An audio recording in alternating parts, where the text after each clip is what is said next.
very good morning to everybody present here. First of all, thank you for making this at a very early timing. To begin with, let me thank the US Department of States and US Consulate General Kolkata and the US Consulate General Mumbai for supporting us in this project, which is titled Defense News Conclave, Stories of US-India Defense and Security Partnership. Through this project, CUTS International is organizing a series of workshops, virtually and also in person. This is the third in-person workshop after Kolkata and Jaipur, and on the important subject of US-India defense and security for all the stakeholders. This includes journalists, storytellers, defense experts, defense industries, media professionals, and community leaders, among others. So I, Purushinder Singh, on behalf of CUTS International, welcome everyone to the Mumbai workshop of the series, Defense News Conclave project. Before we dive into the informative and fruitful discussion, just setting out some house announcements. Today's session will have two panels, and in the middle, we'll have a lunch break.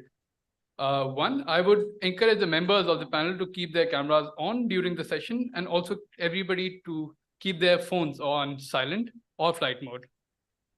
The session is being recorded, and also we'll be joined virtually on Zoom and YouTube as well. It is encouraged that everybody post their questions right after the session, the first session and the second session. With this, I would request Greg Pardo, spokesperson, US Consulate General Mumbai, to deliver the welcome remarks.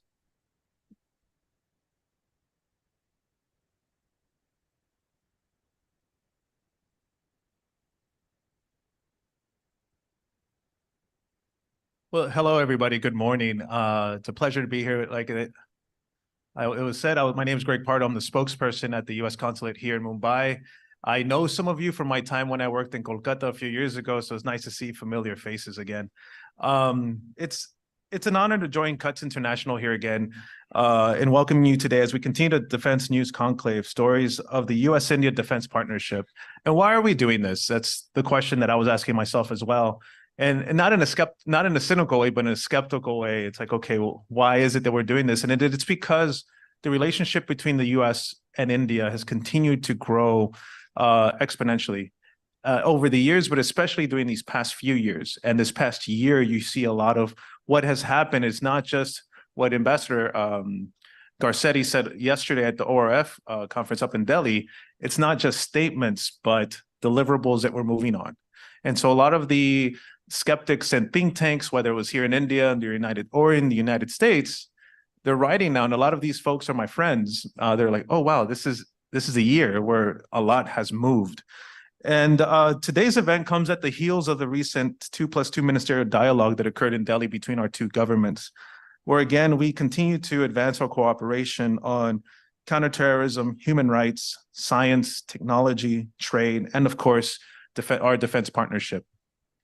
And the reason why we're doing this here, and my colleagues out at my old office are doing it at the U.S. Consulate General in Kolkata, is that so we can continue to tell this story.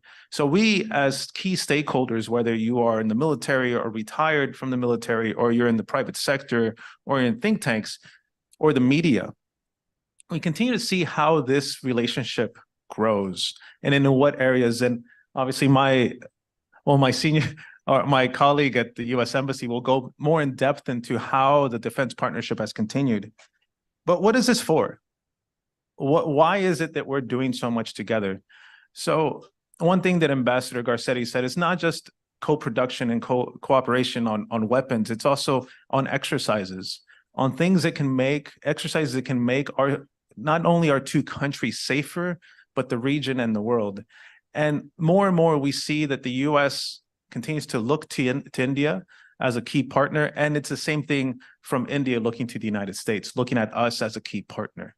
And this is a time where we should really take advantage of this momentum and build on this synergy that we have right now. And so this is why we are holding this, so we can, as key stakeholders, continue to work and discuss where are those key areas where a lot of movement has happened?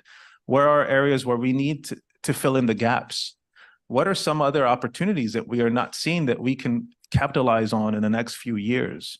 And that's what we're looking to you at. And as a thinkers, as those who are looking at this with that 50,000-foot view is, okay, here are areas that our two countries can continue to work closely on.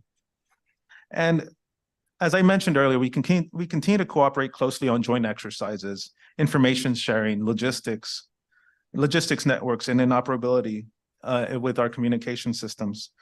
And you see this and I'm sure that Admiral Baker will go into this, but you see this at the U.S.-India Industrial Cooperation Initiative, the U.S.-India Defense Acceleration Ecosystem, IndusX and IDEX and ISET.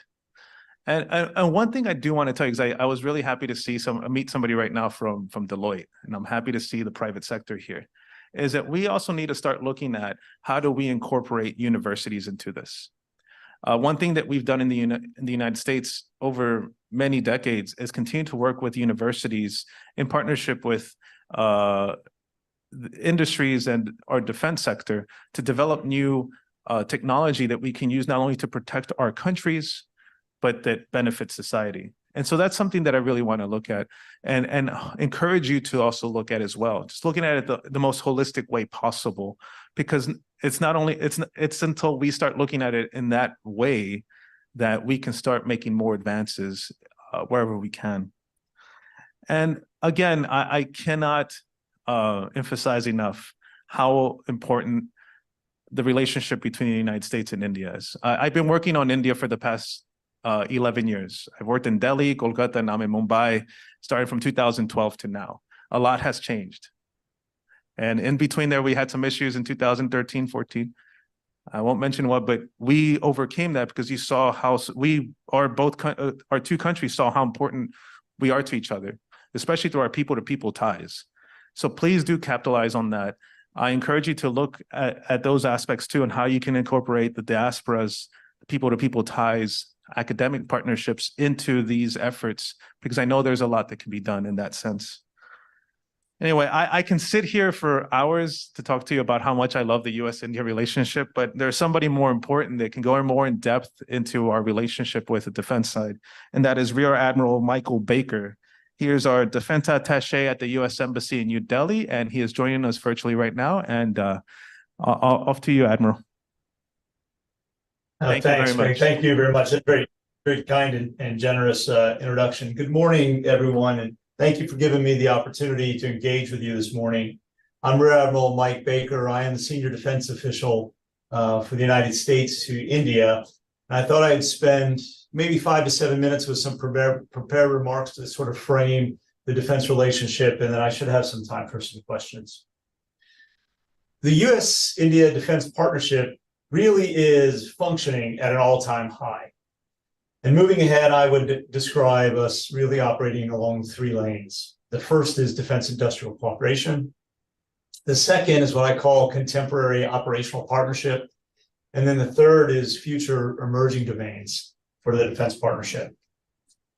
And we see the strength at a number of levels. Prime Minister Modi's historic trip to the United States this summer, followed by President Biden's visit to India and the G20. The number of times those two leaders have met over the last year face-to-face really undergird the strength of the relationship and the importance of this, really for our view as a pillar of global peace and stability, but really critical in the Indo-Pacific region, stretching from the eastern coast of Africa to the western coast of the United States.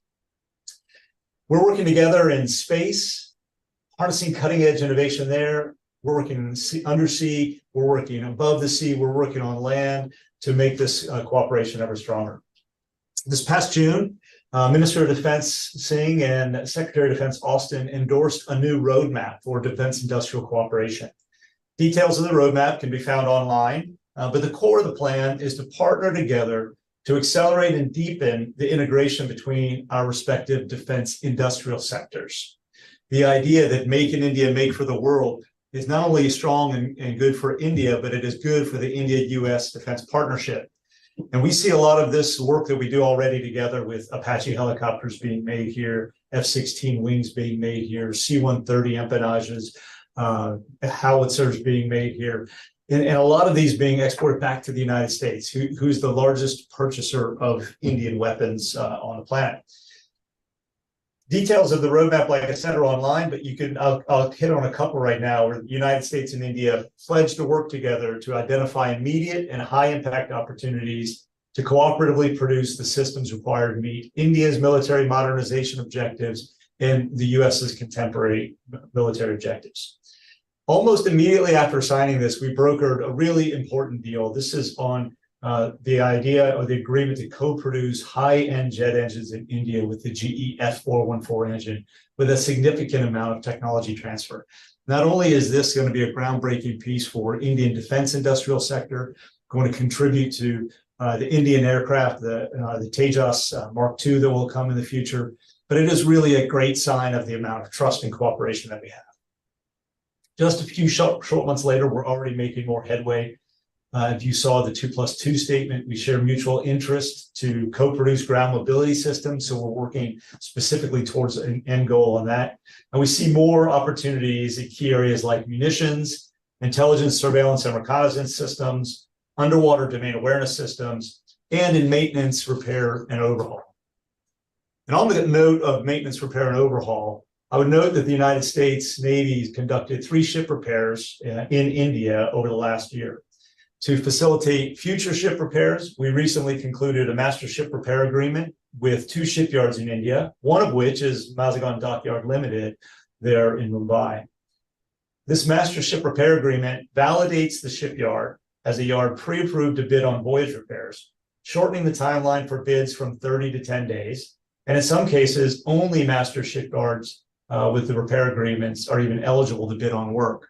What we've seen from Indian shipyards is a high degree of professionalism, a high degree of a high level of work, really timely and cost-effective when we're operating in the region. So it's been a good win-win and something that India should be proud of, I think, for the quality and capacity of your shipyards. Our national leaders also initiated an important endeavor in 2022 called the Initiative for Critical and Emergency Technology that was already mentioned. Important to note, I think, that the National Security Advisors co-chair ISET, so it's got very high oversight on this, elevating its importance in the partnership.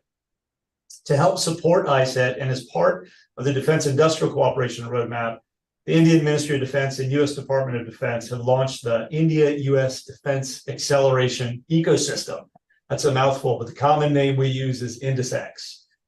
INDUSX is designed to help us expand the strategic technology partnership and defense industrial cooperation between our governments, businesses, and academic institutions by serving as an innovation bridge. India's Innovation for Defense Excellence, IDEX team, partners with the U.S. Defense Innovation Unit, or DIU, to connect Indian and U.S. defense startups, to connect academic institutions and labs, to encourage capital flows and funding for defense innovation, and to sponsor joint prize challenges. INDUSX was announced during Prime Minister Modi's visit to the United States this summer. But already, in a really short amount of time, IDEX and DIU have announced 2 joint challenges focused on undersea and maritime capabilities. So the companies that come forward to earn or win those joint challenges will get some amount of funding to start prototyping on those. This will move very rapidly. I think that we're going to be probably in the early December timeline of determining who the winners are. So this INDUSX effort between IDEX and DIU, connecting startups, will move at the pace of startups and try to get ahead of what are oftentimes latent bureaucratic systems. Our operational cooperation, our contemporary operational cooperation, is also as strong as ever. The defense, and it complements the defense industrial collaboration. During the 2023 2+2, India announced that it's now a full member of the Combined Maritime Force, which is headquartered at U.S. Fifth Fleet in Bahrain. And we're standing up new Indian liaison positions in key commands to enable a seamless communication.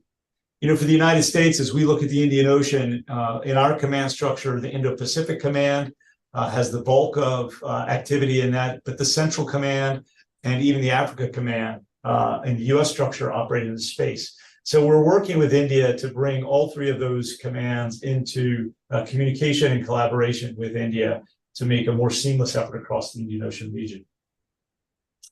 Our navies train and operate together almost continuously. We're in 10 naval exercises together every year, from Milan and Malabar to Sea Dragon and La Perouse. Some of those hosted by the United States, some hosted by India, some hosted by other countries like France in the case of La Perouse, and more. Our armies conduct a major exercise every year called UWS. We just concluded that in September in Alaska this year. And our special forces conduct annual exercises across all the services. Our air forces also conduct a major bilateral exercise called COPE India, which last year featured F-15s and B-1 bombers coming in from the United States. Exercising together increases familiarity and our ability to operate together to reassure allies and partners across the Indian Ocean region. It's a really important point that the United States and India are doing this together. We also do this independently, which reinforces each other's activities. Through all this exercising, we're also prepared to respond to crises, natural disasters, and we're able to counter malign activity together.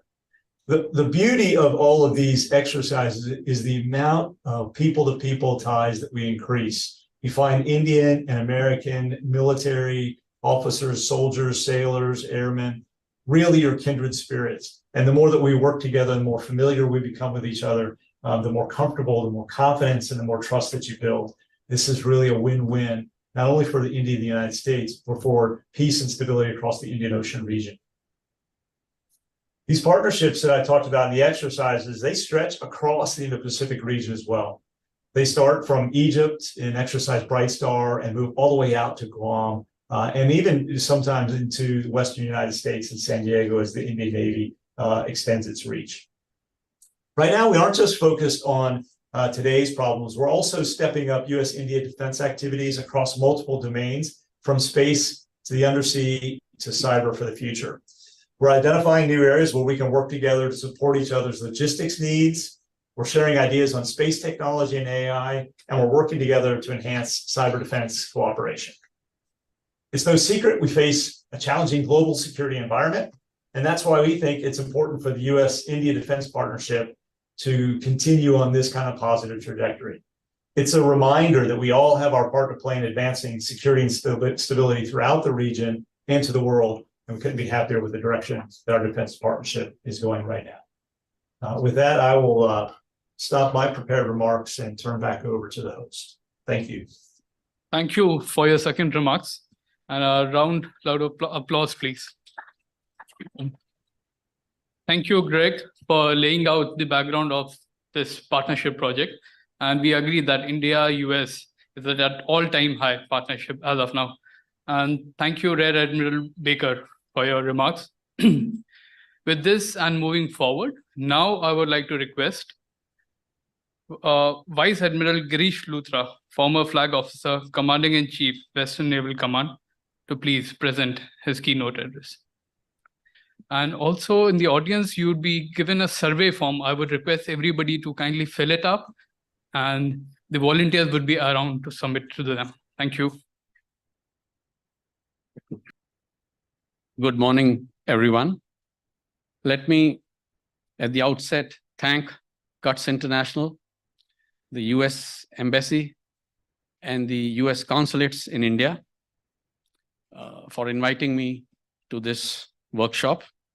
I like the title of this workshop, Delivery from Deliverables to Deliveries in the India-US Defense Cooperation, because that is really the key. And so I think the title captures a lot about what we need to discuss and for doing things depending upon where we currently stand. I will talk about this more as we go forward. The overall India-US relationship, not just the defense relationship, the overall relationship has evolved, as we all know, in significant ways. It has become very broad-based, multi-sectoral, and multi-domain cooperation. It wasn't so 20, 30 years ago. It is today referred to as the Comprehensive Global Strategic Partnership, one of its kind.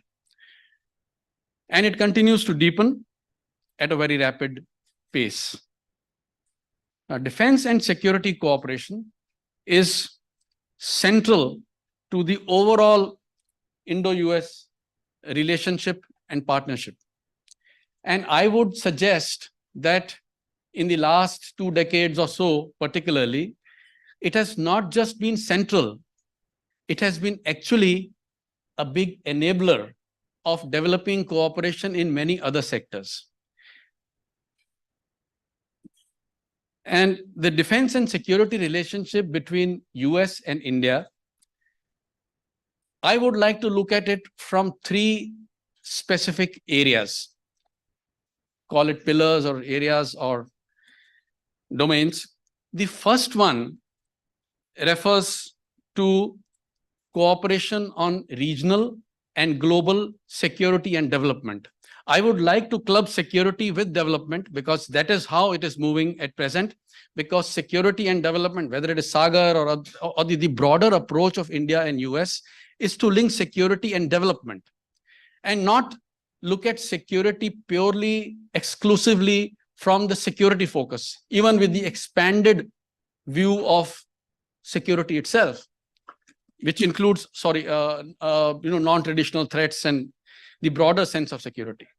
But security and development being looked together by India and the US, and therefore at the regional level and at the global level, this is one lens through which we look at this cooperation. And the examples are cooperation in the Indo-Pacific.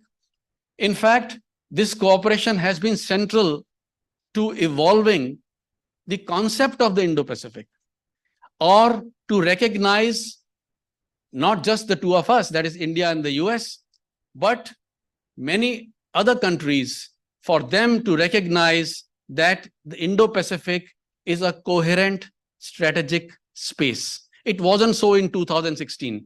Indo-Pacific as a term and as a region, as a strategic space did not exist before 2016. But today it is accepted as a coherent strategic space, and to a large extent, this partnership has been responsible for delivering that. And similarly, partnerships like the Quad, now the IPEF, Indo-Pacific Economic Framework, partnerships like the I2U2, at the global level, working through G20, where both are members, through G7, where India is not a member, but still working very closely, on issues of global governance, on issues of multilateral initiatives and reform of multilateral institutions, including multilateral development banks and other agencies. So this is one lens, working together on global and regional issues on security and development. The second lens of India-US defense and security partnership is cooperation between the armed forces. Admiral Baker covered them in some detail. These relate to exercises, information sharing, training, exchanges, and other programs between the 2 militaries. The third lens is the lens of defense technology, defense industry, defense trade, weapons, equipment, and systems. This is the third lens. Now, I would suggest, or I think in my assessment, the first 2 pillars have matured quite a bit. The third pillar is still lagging behind. It is the third pillar where, and that is why we will see, as I explain a little later, that is where more focus is right now, because the third pillar has not delivered as expected and has not matured as it should have or could have. Now, India defense and security relationship also has to be seen. It is not something that has this evolution has not happened overnight. We must look at it from the progression that has taken place in the last 25, 30 years. In the first decade of this century, we established what was called NSSP, Next Steps in Strategic Partnership. We came up with a defense framework agreement, that is India and US. We constituted the DPG, which started meeting frequently And we started focusing on exercises and training in the first decade. The primary focus was exercises and training. Procurements from the US also started, both from the FMS or through the FMS route and the DCS route, that is FMS is foreign military sales and DCS is direct commercial sales. In the second decade of this century, we came up with a joint declaration on defense cooperation. An important step that was taken was to launch the DTTI, Defense Trade and Technology Initiative. And it was during DTTI, I was fortunate to be part of the first delegation, a high-level delegation that visited Washington to discuss the DTTI. And the DTTI, and it was during DTTI, the first meeting, that we from our side raised the issue of co-development and co-production. So it is about 10 years ago that this issue was raised. In 2015, we came up with the framework for US-India defense relations. 2016, the US designated India as major defense partner. We also had the foundational agreements, and these are important. They took years of effort from both sides. A lot of effort went into signing the 3 foundational agreements. The LIMOA was signed in 2016, that is Logistics Exchange Memorandum of Agreement. The COMCASA, the Communication Compatibility and Security Agreement, was signed in 2018. And in 2020, we had the third one, that is BECA, Basic Exchange and Cooperation Agreement. Now, these 3 agreements, I will not go into the details of these agreements now because of paucity of time, but they are important in taking the partnership both at the field level and at the technology level in a variety of ways. We also established the 2+2 dialogue in 2018, which another round happened just about 10 days ago. Procurements picked up from the US, once again, both through the DCS and from the FMS routes. But once again, let me point out, the DTTI did not progress as anticipated. We did not make much progress, and it is no secret that we did not make much progress. India and US did not make much progress under the DTTI for a variety of reasons. Now, having looked at the second decade, let me talk a little bit about the recent times. In the last 2 to 3 years, what has been happening? Firstly, we need to recognize that in the last 2 to 3 years, there is a strong commitment and willingness on both sides at the political level to transform the defense and security relationship significantly. Now, this is evident, very clear, because even in Prime Minister Modi's visit to the US, defense and security partnership was up and front and center. And in this visit, a major fillip was sought to be provided during the Prime Minister's visit. A mention was made about ISET, Initiative on Critical and Emerging Technologies. This was announced in May 22 and was launched in Jan 23. Why was ISET announced? Why did we come up with ISET?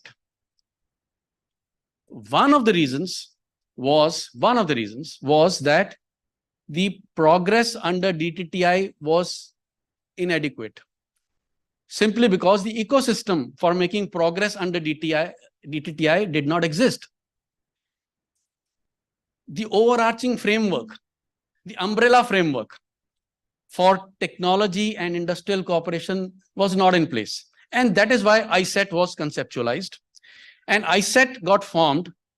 And by the way, ISET is not just in defense sector. It covers both the commercial sector as well as the defense sector. And it includes areas, it has mentioned areas like AI, areas like quantum computing, areas like space, telecom, and semiconductors. it was also, ISET was also linked to strategic trade. And we will hear more about it as we talk about STA1, etc., in the subsequent discussions. And under the overarching umbrella of ISET, it was agreed to develop a roadmap for cooperation in defense industrial area, or defense industrial cooperation.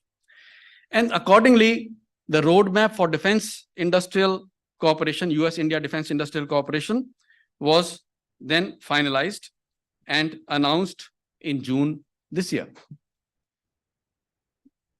This roadmap includes certain principles and certain priorities. Now, the principles again are to get the right ecosystem and right environment in place. And what are these principles? They talk about changes in policies in India as well as the US, the changes in the regulatory framework that are necessary, the changes in the FDI structure, the changes in export controls on both that are needed, and the changes required for technology transfers. It also, the principles talk about promoting business to business contacts, B2B connections, and it includes promoting Indian defense industry's participation in the global supply chains. As far as priorities under the industrial roadmap are concerned, the priorities include ISR, UDA, which is underwater domain awareness, air combat support and aero engines, munitions, and mobility. During the Prime Minister's visit, MOU was signed between HAL and GE for the F414 engines, which was aligned with this roadmap because of transfer of technology, higher content of transfer of technology, and setting up a production facility in India for these engines, which will power the LCA Mark II and the first two squadrons of the AMCA aircraft.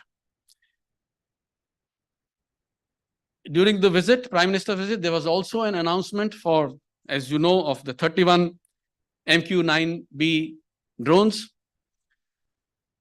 While this procurement is going to take place through the FMS route, and the LOR has been submitted from the Indian side, the letter of request. But once again, this was sought to be aligned with the roadmap by announcing that assembly of specified number of these drones will take place in India, and that India will be made global hub for MRO for these drones. Also, the roadmap stated that in 2024, just after 1 year, the roadmap will be revised. So next year, the roadmap will get updated based on the lessons that we learn in the first 1 year of operation of this roadmap. Now, a mention was made about Indus X in the morning before me. The Indus X idea was also conceptualized as part of the roadmap. Now, let's keep in mind that the roadmap emerged from ISET and Indus X emerged from the roadmap. And that is why this sequence is important to keep in mind. It was conceptualized in the roadmap. It was launched again in June 23 during Prime Minister's visit, intended to connect the two innovation ecosystems, defense innovation ecosystems in India and the US, that is IDEX in India and DIU in the US. And since then, since its launch in June, in the last 5 months, what has been done? We've had a senior advisory group that has been put in place.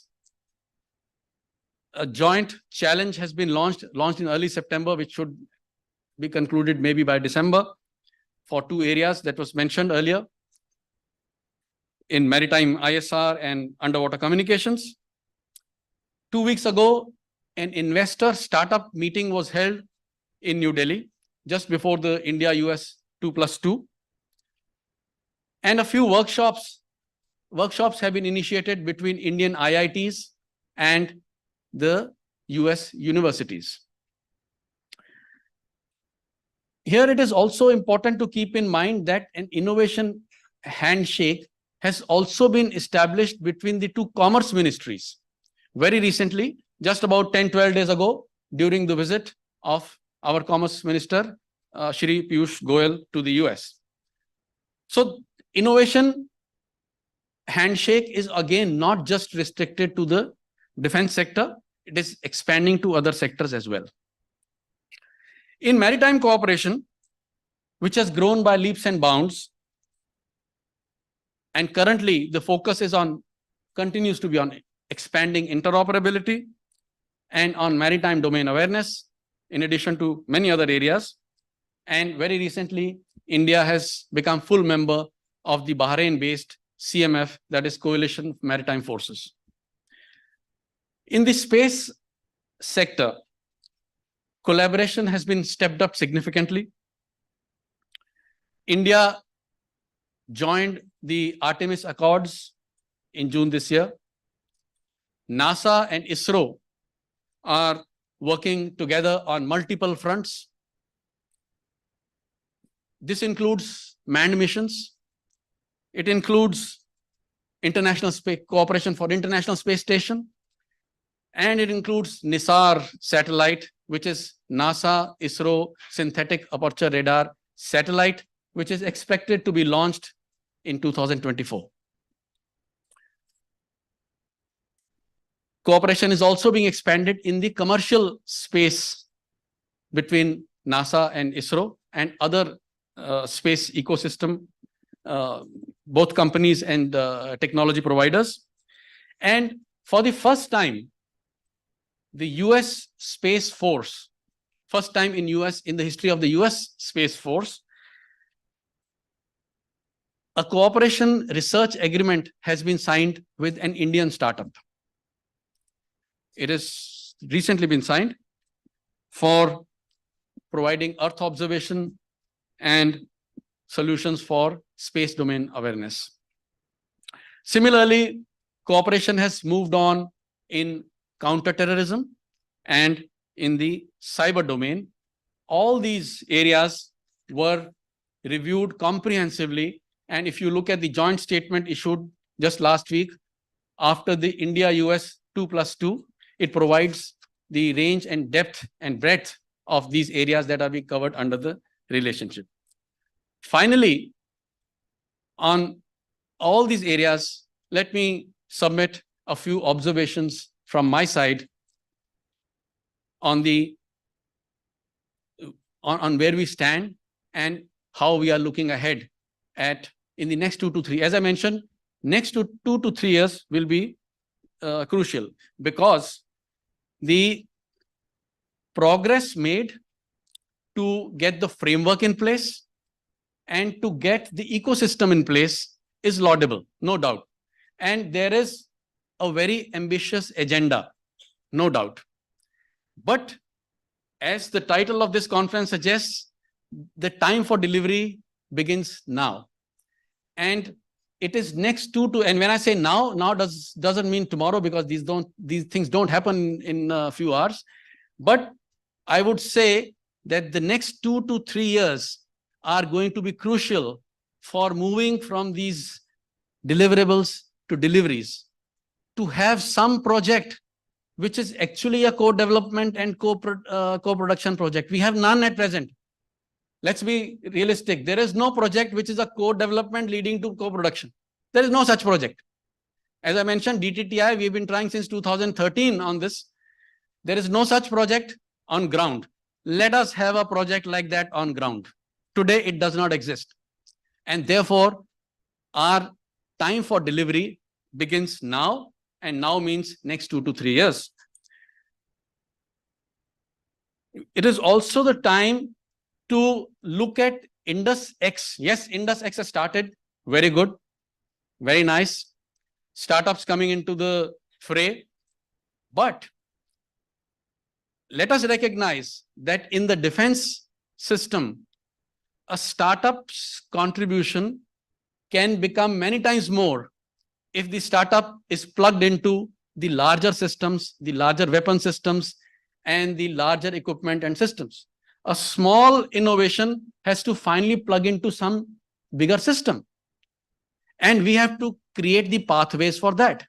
Otherwise, they will remain small little innovations. How to plug them into bigger systems is going to be a big challenge. I know within the Indus X, there is a provision for, there is something called protege mentor concept, where the startup may be mentored by a bigger company. That provision is there. But we need to go beyond mentoring. As I said, the startup innovations have to be plugged into larger systems, and these innovations have to lead to some useful products for the armed forces. These innovations are not, these innovations by themselves are good, but finally they have to lead to some useful product for the armed forces, whether it is a weapon, equipment, or sensors.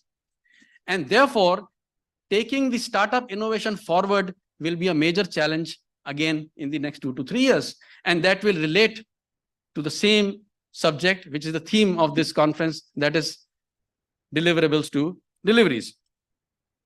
And in doing so, we will need to address the challenges of design, particularly joint design. We haven't done again a joint design, India and the US. We have not designed anything together. A joint design, joint development, joint production. Intellectual property will need to be addressed. Because companies will have many issues related to intellectual property. We will need to address issues related to quality standards on either side. We will need to address issues related to exports once an item is co-produced. In co-production, the export issues will need to be addressed carefully, because how much is the authorization to export and how much is the clearance, and what are the checks and balances that need to be put in place to export to a third country. That is something, again, not clear. And without that clarity, this process will continue to not move forward as rapidly as we want it to. The involvement of the Indian private sector will need to be stepped up under the roadmap for defense industrial cooperation. Now, as we all know, the Indian defense, in the defense domain, the Indian private sector is not very old, unlike the US. It is not so well established, unlike the US. But it has to be plugged into the overall roadmap. And the roadmap, in my opinion, should not be only exclusive to the public sector in India. G engine is with public sector. We would like to see private sector involvement going forward in some of the projects related to the roadmap for industrial cooperation. Sharing of sensitive technologies and information will need to be incorporated, which will require substantial effort to build trust, both at the G2G level as well as at the commercial level. And we will need to continue on the other side to strengthen interoperability between the armed forces and coordinate with each other on global challenges, global governance, as I mentioned earlier, despite, as we have done, despite the fact that occasionally there is a differing position between India and the US, whether it is related to some conflict zones or related to some specific geopolitical concerns. The positions may not be identical every time. So far, it has been handled with maturity, and let us hope that it will continue to be handled with maturity. So with that, I will close here, and I look forward to hearing from speakers and participants in the 2 sessions that have been planned subsequently today. Thank you very much.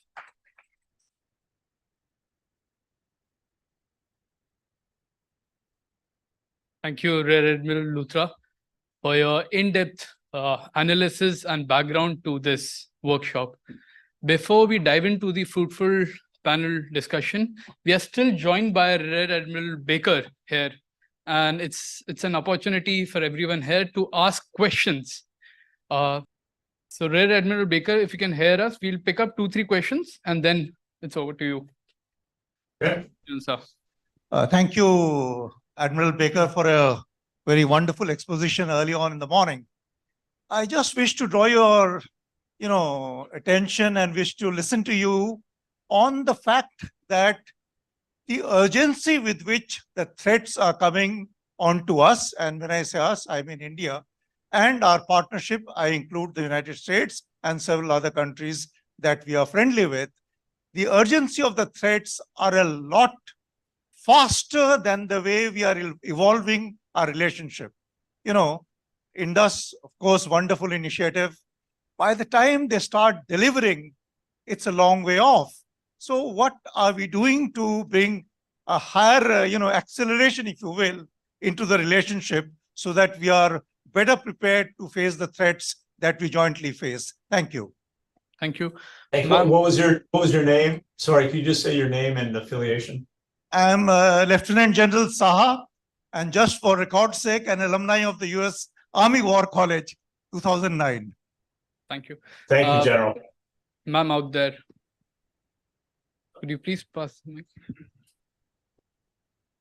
Thank you, Puru, and thanks a lot for your very wonderful opening remarks. I'm Professor Vijay Lakshmi. I head Geopolitics and International Relations Department at Manipal University. Also I'm a professor of US Studies for many years. So I want to draw your attention really to, as a person who's been observing the ups and downs of Indo-US relationship for the past 30 odd years, it's indeed a great moment for all of us who were well-wishers of this, positive trajectory of Indo-US relationship, because we think it's a critical and defining partnership of 21st century. However, there's one real issue that I've been told and I've been listening to. I'm coming from another conclave, and so therefore I want to bring it to your attention. How do you think the Jones Act actually helps or harms us in this endeavor to do more in Indo-US naval cooperation, particularly, and also, the logic of national legislations, which sometimes might actually be somewhat outdated, because there has been a big debate in India about whether we should do, whether there'll be a clash between the ideas of make in India and make it in America, or build in America. And this might just be the classic test case. What are your thoughts on that? And thank you very much. And I also want to take this opportunity, Puru, if I may, to really to tell Admiral Luther that his points were absolutely spot on. Thank you very much. Thank you, ma'am. One last question at the back, please.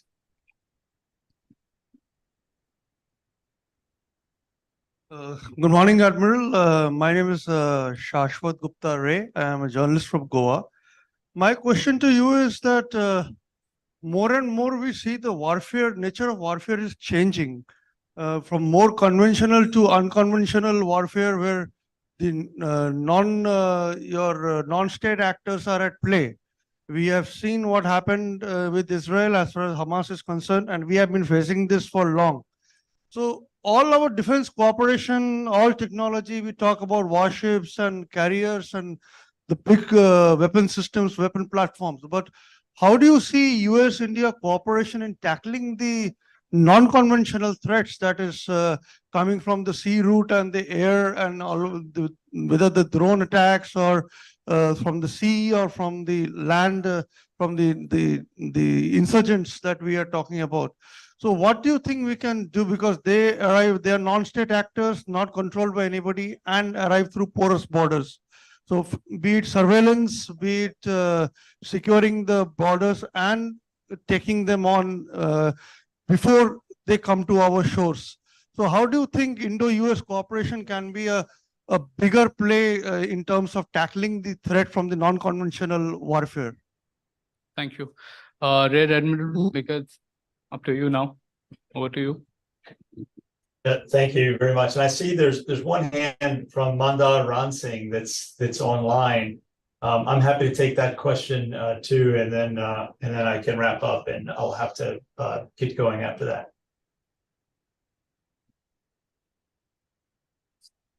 Mandar Ransing, do you have a quick question? Okay, nothing heard from there. All right, well, thank you. First, Admiral Newton, thanks for your comments. I think our comments kind of dovetailed really well. I'll make one overarching comment about DTTI and the connection to the roadmap. DTTI is producing one project, an air-launched UAV that we're co-developing and co-producing together. That is not the space that anybody wanted to be in. You're absolutely right. One of the core challenges we see in co-development is that the United States and India have drastically different approaches to this.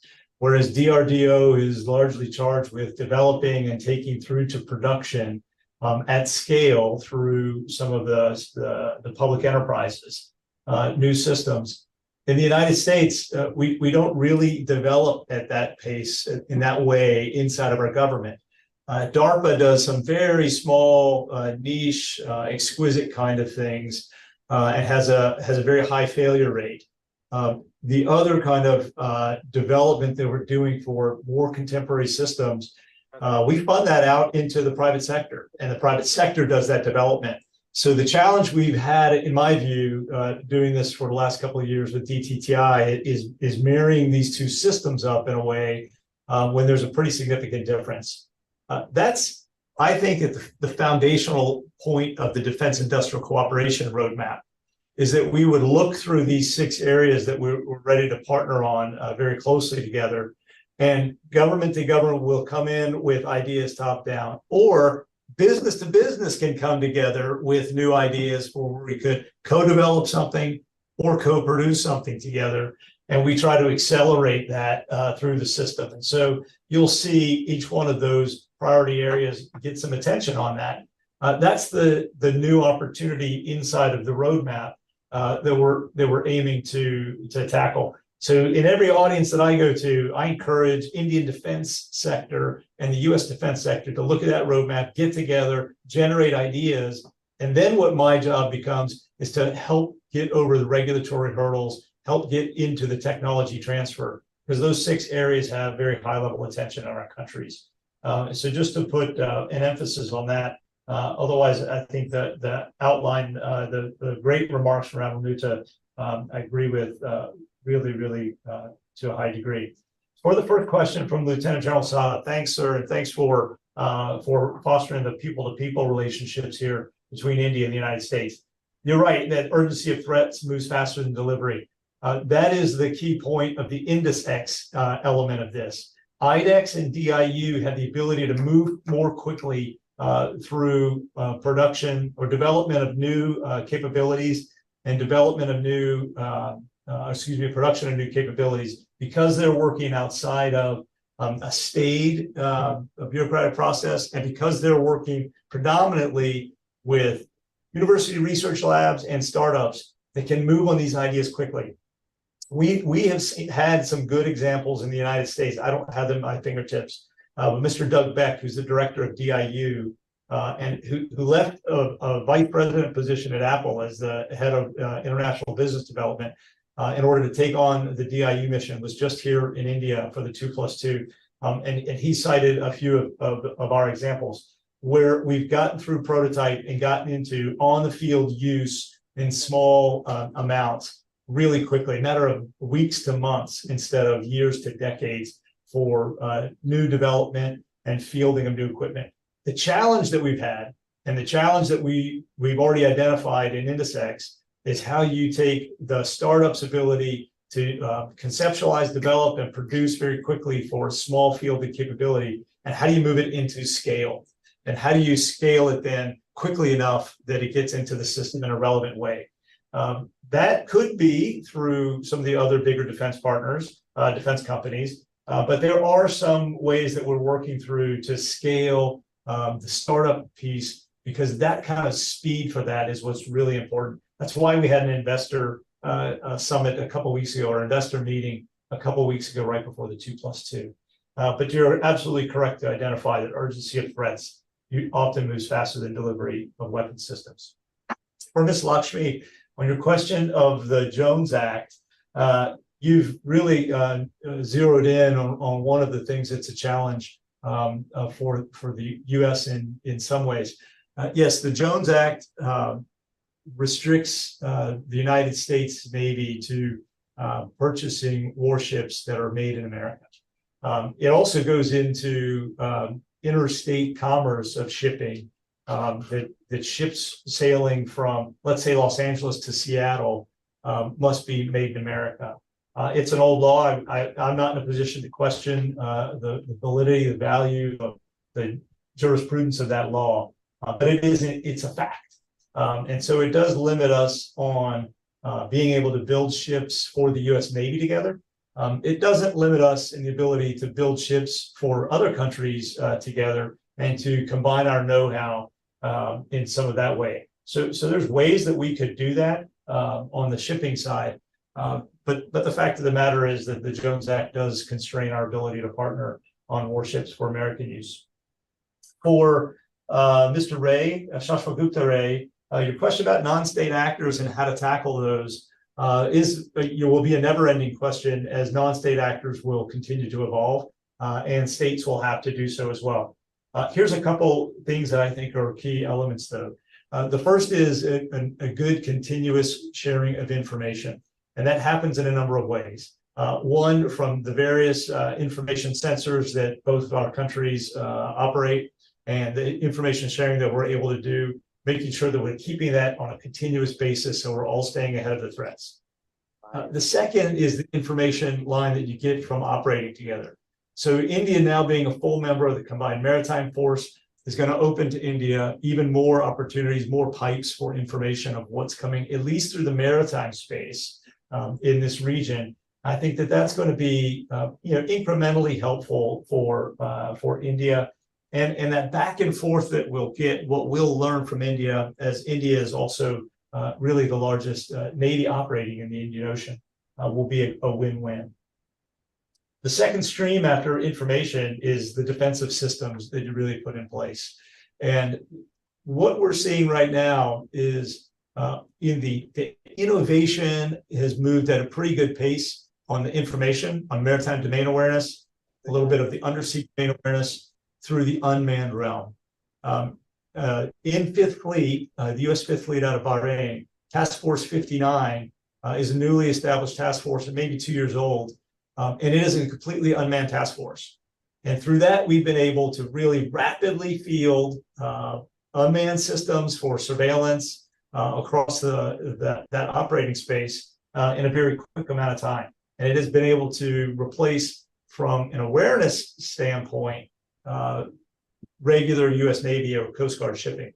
But from the defensive standpoint, we're not as quick in the unmanned space, and we've not been as quick in bringing the defense startup piece into the ecosystem. So I think that's an area that we have to kind of continue to focus on. This is really kind of fundamentally counter drone technology, counter whether the drone is airborne or on the sea or even under the sea. So those will be key areas to work as well. So that information understanding, information, what I say first is domain awareness. Second is into domain understanding. Third is then into domain decision-making.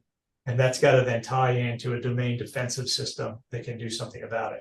And so those will be continuous challenges as those terrorist organizations and criminal organizations are able to operate outside of the bounds of the rules-based international order.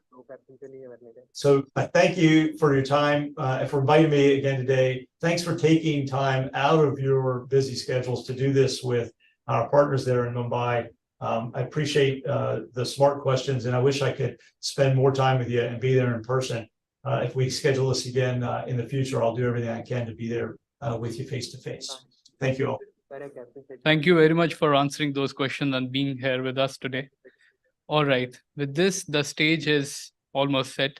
And now we'll start up with our first session, that is on US-India cooperation in next level warfare. With this, I would like to call upon the podium, our chair and moderator, Rahisha Sehgal, anchor VR News, and also the other panelists, Lieutenant General Subrata Saha, former Deputy Chief of Army Staff, Lieutenant General Sanjay Verma, former Director General Weapons and Equipment, Ministry of Defense and Consultant DRDO, Alaric Deniz, Partner Aerospace and Defense, Deloitte, India, and lastly, Sandhya Sharma, Editor, Technology and Foreign Policy, Economic Times Prime. Over to you, Rish. A very good morning, ladies and gentlemen. At the outside, let me extend a very warm welcome to our esteemed set of panelists who are present with us today. In the course of next 80 minutes or so, we will delve into the growing India-US ties, practically in all fields. But today, our focus will be the defense ties, which has assumed utmost importance, especially at the backdrop of hybrid warfare, which is an emerging global challenge with military and non-military elements. I would also take a few steps back and try to explain what exactly is hybrid warfare. While there is no universal definition of the term hybrid warfare or hybrid conflict, it does refer to various methods of and tools of warfare for optimal gain in a scenario of conflict, especially with changing geopolitical landscapes that we are witnessing today, the ongoing Ukraine-Russia war, the current Israel-Hamas war, China's growing assertiveness in the Indo-Pacific region. In such a landscape and complex backdrop, there is a growing need for India to hone and fine-tune its hybrid warfare capabilities. While India is not a part of any major military alliance, it does have a very close strategic and military relationship with most of the major global powers in the world, and one of them being the United States of America. In the past an hour or so, we did discuss growing ties between New Delhi and Washington, D.C., and today I would just like to reiterate the same fact that India and US are working together in various sectors, name some: space, seas, scientific disciplines, people-to-people ties, semiconductors, startups, tech, and even trade. However, it is a defense cooperation that has gained a position of centrality when it comes to ties between India and the United States of America. Now, all these diplomatic partnerships that we have been talking about here at the conference today, they are the building blocks in a strong and robust partnership between India and the US. Ladies and gentlemen, I would also like to take this moment to highlight our Honorable Prime Minister Narendra Modi ji's remarkable United States visit, which has promised to be a harbinger in a major transformative defense ties between New Delhi and Washington, D.C. On that note, I would now like to commence the first panel discussion for today's workshop on US-India cooperation in next-level warfare. And to discuss this, I'm joined by an esteemed set of panelists. Lieutenant General Subrata Saha, former Deputy Chief of Army Staff. Can we have a round of applause for Lieutenant General Saha? We also have with us Lieutenant General Sanjay Verma, former Director General Weapons and Equipment, Ministry of Defense and Consultant, DRDO. A round of applause for Lieutenant General Verma, ladies and gentlemen. Alaric Deniz, Partner in Aerospace Defense, Deloitte, India. Can we also have a round of applause for Mr. Deniz? And also Sandhya Sharma, Editor, Technology, Policy and Foreign Policy, ET Prime. A round of applause for Ms. Sharma. Now, we have been talking about the changing geopolitical landscape and the challenges, to name some: China's growing assertiveness in the Indo-Pacific region, Russia-Ukraine conflict, and the ongoing Israel-Hamas war. And against this backdrop, against this complex global landscape, the question that arises here is that how imperative is the need for a US-India defense partnership for 21st century modern warfare? And to talk more on this, I would like to call on Lieutenant General Subrata Saha, who would explain more on US-India defense partnership for 21st century modern warfare.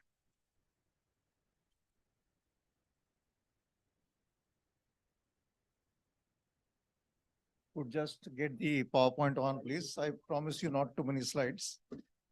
A very good morning to you all, ladies and gentlemen. Thank you, Chair. Thank you, Cuts. And before I go any further, I must compliment you for the way your questionnaire is evolving, with every session. And actually, once you answer the questionnaire, a lot of what we are discussing is very well covered in that. Okay, so just go to the next slide, please. So today, like the chair has said, that I should be talking about this partnership in the context of the wars of the next century, 21st century. Next, please. Are we stuck? Okay. Yeah, thank you. This is good enough. See, I invariably show this slide to tell you how this relationship has built up with its ups and downs. The beginning, incidentally, starts with one Lieutenant General Cloud Kicklighter, who must be remembered, because when he visited India, he is the person who went back and wrote his paper in which he recommended developing military to military ties to begin this relationship. And I think we must place on record his grand contribution. And after that, we had the first Malabar exercise, and you know how much the Malabar has matured. And frankly, that has been literally like the cornerstone on which the relationship mill to mill has been built up. And then, of course, 1998, after our explosion, we saw the dip and a recovery post that, which has taken time. And if you see the way that trend line goes over there in that slide, the contents have already been covered by several speakers already. Please do take home the point that it has taken a lot of caution, a lot of deliberation. In a very deliberate manner, this whole business has evolved. But honestly, and that was my question to the Admiral, given the kind of threats that are evolving, do we have the luxury anymore to be as deliberate as we have been in the past? And I think that is a fundamental point that we should all be addressing. So with that, I would now, come on to the future warfare that we are talking about.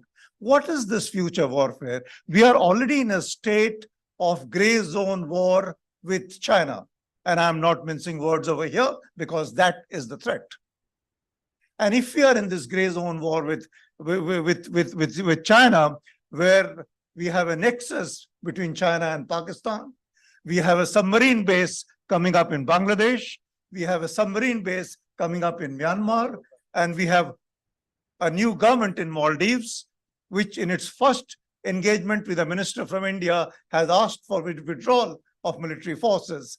Obviously, behind all this, we can quite, gauge what forces are at play. So if that is the gray zone that we are already dealing with, if that is the kind of evolving threat that we are witnessing, where are we heading into the future? We are almost on the brink of what I would call the beginnings of non-contact war.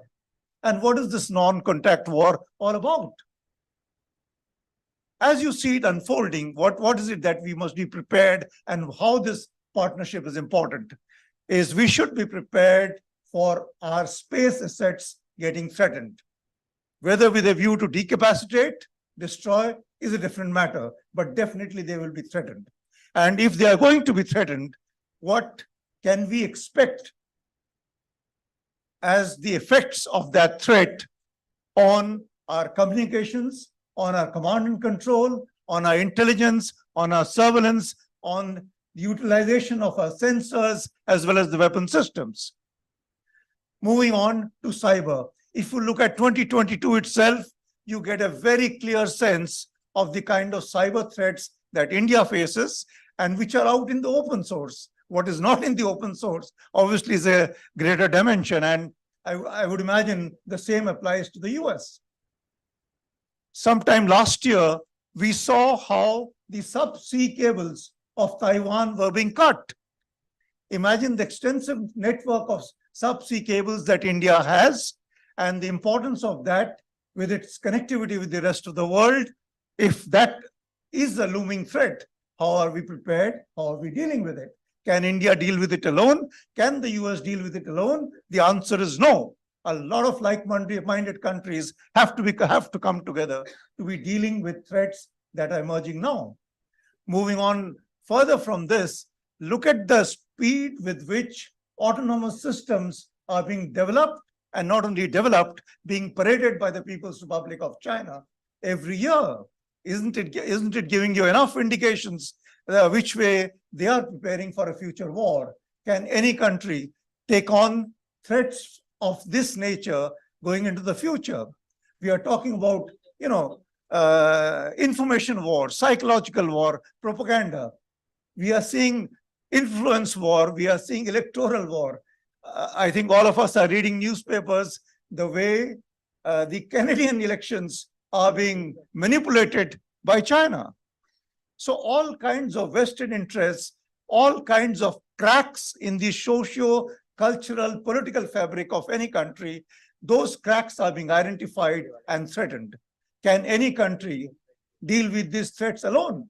The answer is no. So therefore, the importance of this relationship, and therefore, there has to be a sense of urgency in what we are doing. We cannot afford to be so deliberate as we are going. It is time to trust, and it is time to leverage on the trust to get much higher deliveries than what we have got until now. I'm quite conscious of the fact that I'm almost at the last 30 seconds of my first 6 minutes, Chair, if I'm not mistaken. So let me close by saying, ladies and gentlemen, we are going into an era where we are going to witness maneuvering of technologies over maneuvering of forces as we are used to in the past. If that is the future that we are heading towards, my sense is we require much deeper and much stronger, much more comprehensive partnership with like-minded nations. And the second point which I would like to leave, as I spoke about gray zone warfare, transitioning into non-contact warfare, if ever there is a contact war, that non-contact war will be crippling enough.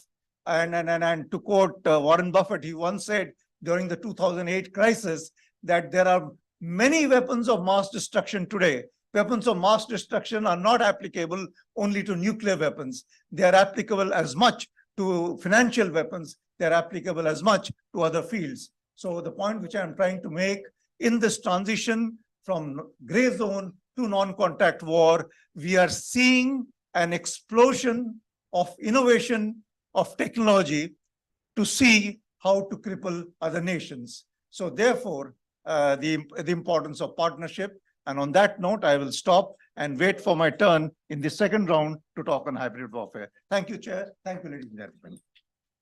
Thank you, Lieutenant General Saha, on touching upon the need for a strong India-US ties, next level warfare. You did speak of how a robust partnership at a time between New Delhi and Washington at a time when the world is undergoing significant transition, witnessing power shifts, especially in who acquires the latest technology. That was what you covered in the last 30 seconds of your speech there, and technology at a time as to who shapes the use in both civilian and military purposes. And recent months, we have seen how India and the US, they're working towards cooperation and collaboration to shape a future influenced by technology. On that note, I would request Lieutenant General Sanjay Verma to shed some light on US-India technology partnership, which spans from cyber to space. Thank you, Raisha. Thank you very much. Good morning, friends. Good morning, everybody. Thank you for the opportunity, Cuts, and the US Consulate. A privilege to be here, participating from my guru to my chelas, because General Subrata Saha happens to be my guru, and my chelas, some students who have taught, are here with Cuts, and of course, all the people from different backgrounds. At the outset, let me thank, in fact, Admiral Luthra, sir. You, in fact, covered everything what perhaps we together would be trying to cover as far as the ISET, the emergence of the relationship has been seen through the first DTI and to what is happening now. So you gave a very comprehensive insight. In the few minutes, what we have now, what Raisha has spelled out for me and this thing, we talk about cyber and space. And then later, I dwell upon ISET. Like I said, Admiral Luthra has covered a lot on all these. I will definitely touch upon cyber and space. But let me start by saying that in geopolitics or as nations emerge, the way events turn, you don't have much control on them. We've seen in the past, the Russia-Ukraine, what is happening on 7th of October, Israel, Hamas. We did not have control or as an observer nation or as an emerging global power. But the decisions you take because of these happenings are driven by your own requirements and how you face these challenges. A decision we took when we gained independence, that we will be non-aligned and we will be going the way to be self-sufficient. Yes, we got the DRDO, the PSUs, all the infrastructure coming up. And then again, because of certain events in this last decade, we again respelled our requirement of being Atmanirbhar and doing the way things we should be doing on our own. Now, but at this juncture, what happens is you take these decisions, but you have to collaborate with the world over. At that point of time, when we took a decision, we did not have very many partners, or we were not on a firm standing. Today, India is not the India of 47 and past. Today, we have a strong technical foundation, industrial base, and a power of youth, which can actually transform our nation into where we dream to be. So if that be the case, what in fact Vandana wrote yesterday, that the growing compulsion of US and India coming together is the challenge of the Chinese aggression and a free and fair Indo-Pacific. With these two compulsions and what General Subroto Saha said, that time is not there with us. We have to race. Before I come to cyber and space, I will like to just dwell upon, because as an august audience out here, we have to realize that what was going wrong. I'm slightly jumping into my talk as to what we should be doing, but I'm tempted to say that when he said that DTTI and ISET, DTTI did not produce the results which it was perhaps designed to be. Yes, he's right. Now, will ISET do it? ISET is a framework. It's not a deal. But the framework is all encompassing. The change what we are seeing, that it is a whole of nation approach, like we talk about within our country. So from the US side also, it's a whole of nation approach, talking with the students, academia, industry, defense, commerce, and you have all. So there is a possibility, and the way things are happening, he mentioned the innovation handshake. We spoke 5 months back, and innovation handshake in commerce has come up. So things are happening. But the biggest challenge is, again, I take a cue from Admiral Luthra.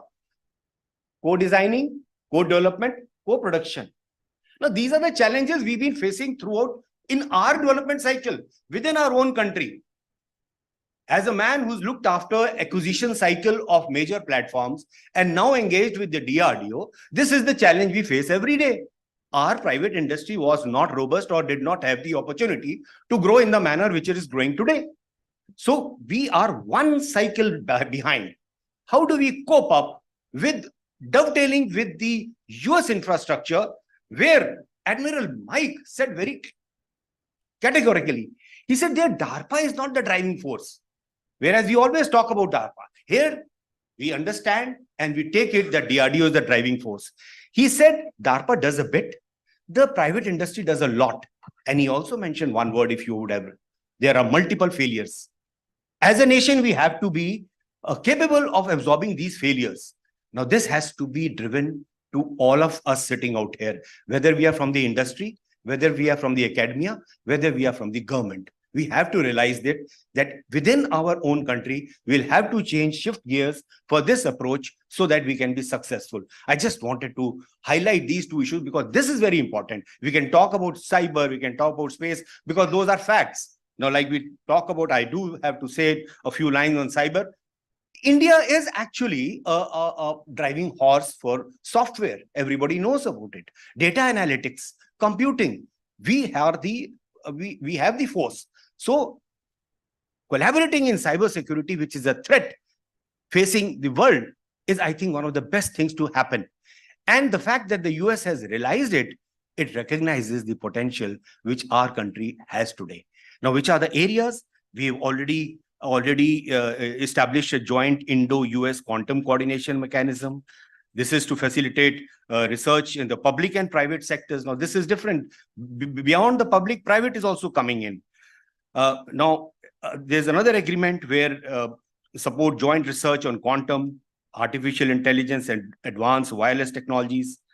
And this, if you're talking about cybersecurity, it means we are building trust and we are building cybersecurity collaboration. That is more important. Now, we cannot leave the telecommunication revolution, the ORAN, which is coming up. Talking mutually on the ORAN, random access network, random radio access network. I think till now, only a few industries had a hold on it. Talking ORAN with open RAN systems with US will help both the countries. So the telecom sector, which is at the forefront of digital transformation and instrumental in facilitating secure communications, will help both the countries to move forward. Now, while this is happening in the cybersecurity, and we are elevating the cybersecurity collaboration, the expertise which we have, like I said, in the information system, the potential to surpass United States in such areas as data analytics, advanced computing, and cybersecurity is a foregone conclusion. Touching on the space, now space is something very interesting. We aligned with US way back in 60s, 70s. We owe a lot what had at that point of time gone the site. In fact, many of you would be remembering our first satellite we used for education purposes, 2400 beaming, which was done all across the world, all across the country, owed its inception and success to the US. And because of that, there was also much of commerce developing. A lot of trade developed in that industry.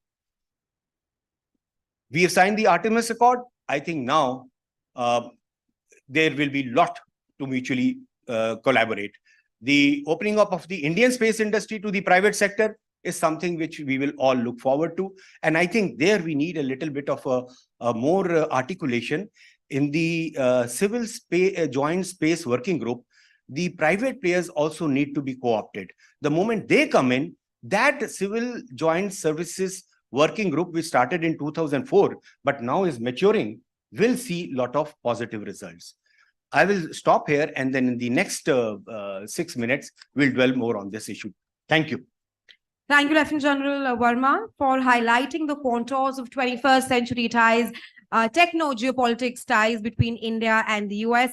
Now, with both the countries also issuing a statement earlier this year on how both India and the US will go forward in greater technology sharing, co-development and co-production opportunities between both the countries. This, the points that Lieutenant General Verma made there, this has been hailed as the creation of a new technology bridge that will indeed reshape relations between both the countries, especially with the historic India-US deal on jet engine tech transfer. It is indeed rare that we see a country share its technology with another, and it's just a testament of growing ties between India and the United States of America. To talk more on this, we have with us Mr. Alric Deniz, who will give us a sense of the roadmap ahead for India and US relations when it comes to co-producing and developing newer technologies in the future. Thank you, Chair. Thank you, Cuts. Good afternoon, I think, ladies and gentlemen. It's indeed a pleasure to be here and to hear the esteemed speakers share their thoughts about Indo-US development and collaboration, especially with aerospace and defense. I'm a partner with Deloitte, and I have focused on aerospace defense ever since Make in India happened. And it's been an interesting journey to see how Indian industry has developed, has catered to the requirements of India. And largely, I mean, this is something that probably, unless we are interacting with industry, we really don't realize how deeply entrenched our Indian MSMEs, SMEs in certain sectors, in certain specific products are ingrained into the global supply chain, supplying to global OEMs. It's extremely interesting. I mean, from understanding this space, from 5 years ago, 6 years ago, where this was a very nascent space where Indian industries, SMEs, MSMEs were sort of catering to DPSUs because that was their feeder, right? That's how they developed. But they took the call as soon as Make in India and Atmanirbhar Bharat came into play to shift gears from merely supporting DPSU to start looking at a global positioning. In fact, we've already, I mean, the press has already talked about all the foundation platforms. In fact, Admiral spoke about the platforms that are available, the policy shifts, the developments that are supporting co-development, co-production. In fact, we reciprocated that in our policies in 2017 when the last DPP actually included co-production and strategic partnerships, which now is a mainstay of the DAP 2020, right? Today, we focus on IDDM.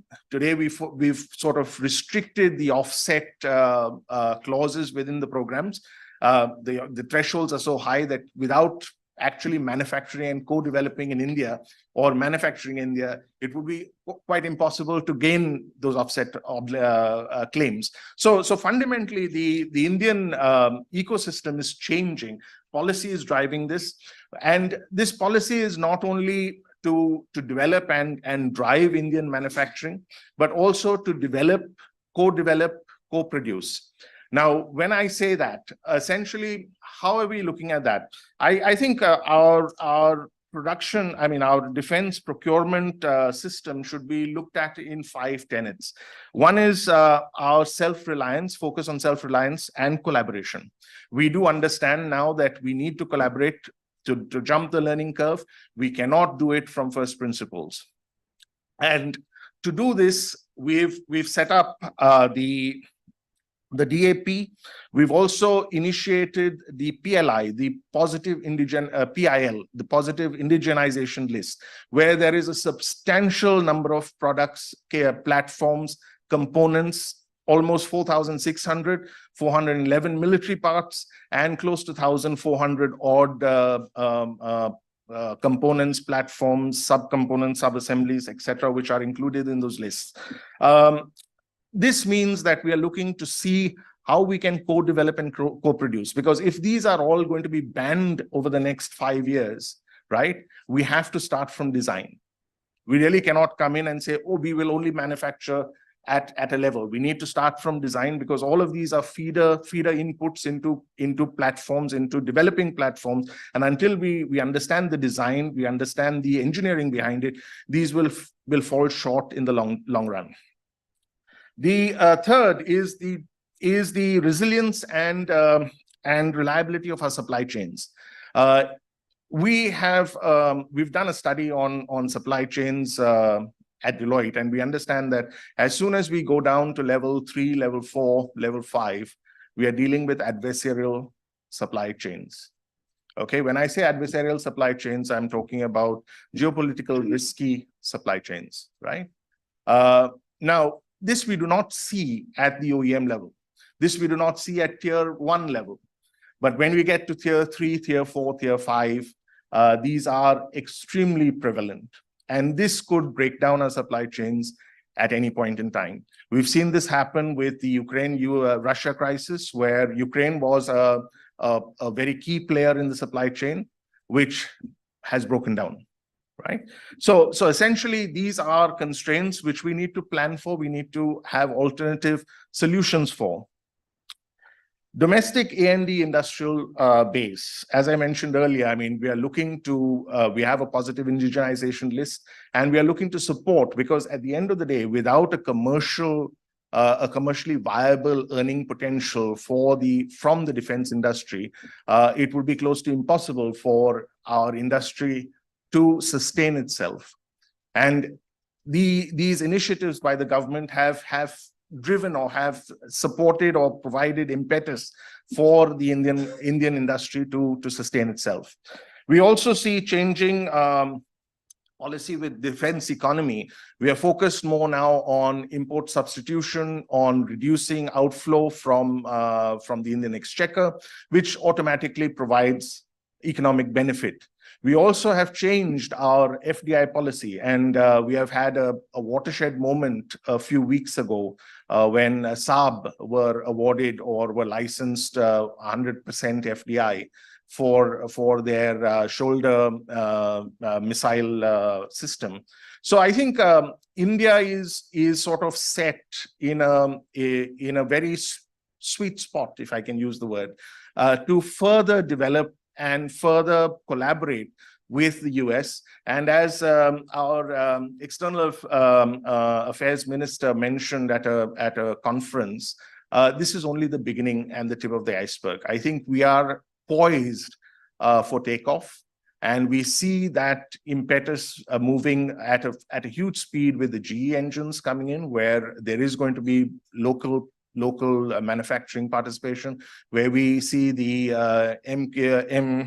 the drones from the Predator drones, wherein we see both component parts as well as the MRO happening here. So I think the India-US collaboration is poised for a takeoff. And I think while we have deliverables to deliveries, I hope to see deliveries sooner. And we'll take the second session with further comments. Thank you. Thank you, Mr. Denise. Can we have a round of applause for Mr. Denise, ladies and gentlemen?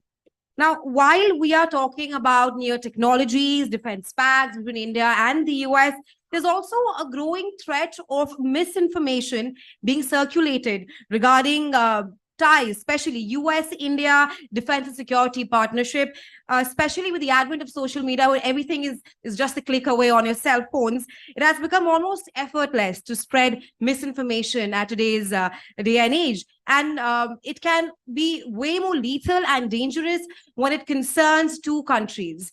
Now, I would like to take a moment here and also narrate an episode which happened just a few months back, in which there was a report which surfaced regarding the MQ-9B drones deal between India and the US. And this report, which was clearly false, it accused the central government of India of buying the drones at an inflated price, completely false, like I mentioned. But such misinformation, it can derail the procedure, the acquisition process further, and also cause some kind of hiccups and sourness between two countries. Ms. Sharma, this is your area of expertise.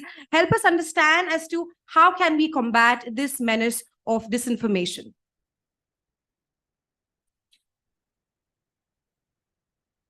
Thank you, Chair. Thank you, everyone. Thank you, Kats, for inviting me for this particular conference. I'm glad to be around some of my journalist friends, some folks from the embassy. So happy to, of course, delve into the area, half of which is already been talked about by the esteemed panelists.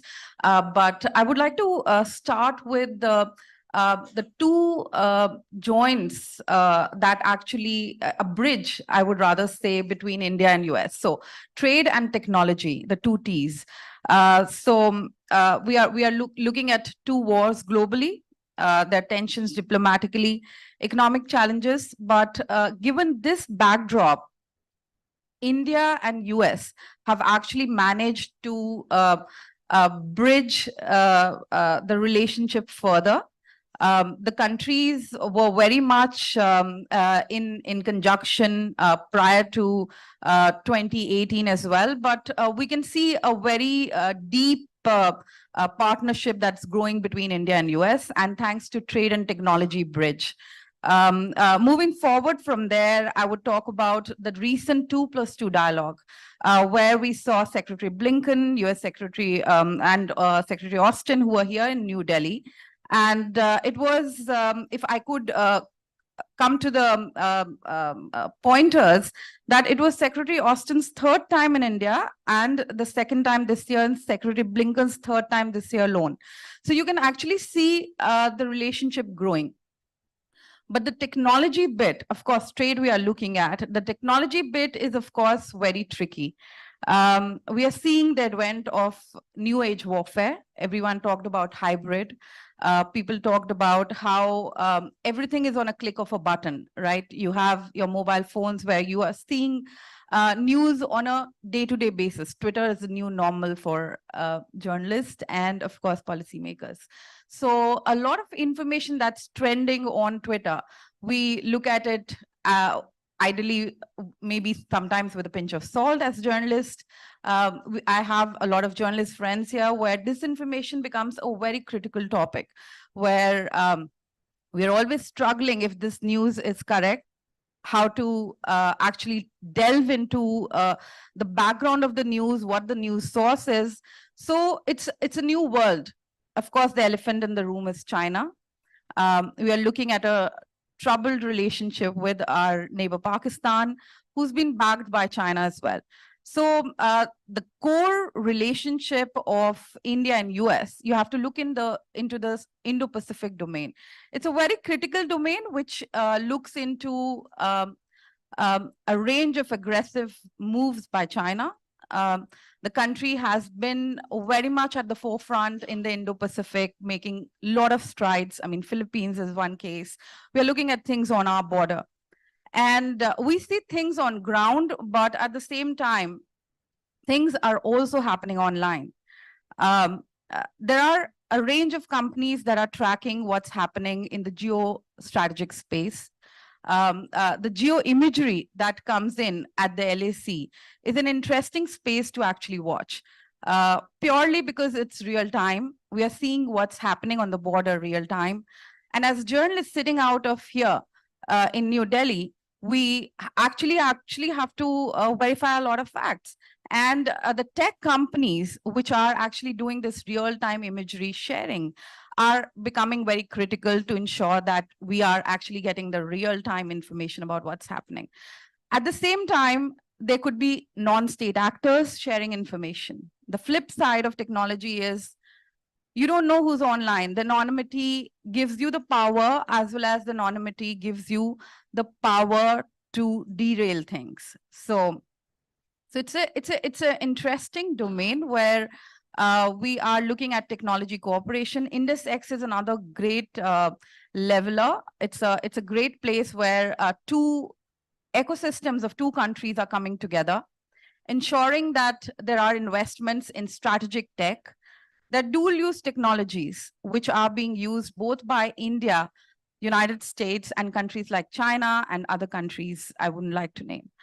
So it's an interesting space where countries are using technology as a tool for their geopolitical ambitions.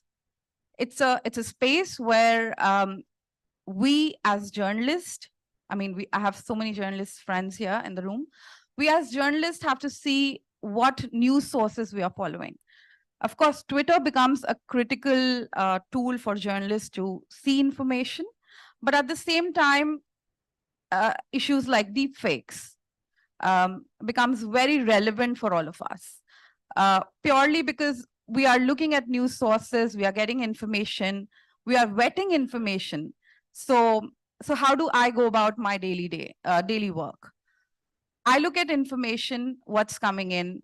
I have multiple sources which give me verified news. At the same time, there's another world that's happening online, right? Most of the times when you're looking at news, you're always verifying, re-verifying. It's a world where there are no filters. You can actually buy followers. You can actually buy a verified handle now. So the whole sanctity of being anonymous or being online and having people who are following you is not just a cakewalk. It's like a matter of money, right? It's an interesting debate where we as journalists see that it's a space which is tricky, but at the same time, we are looking at people who are actually verified sources.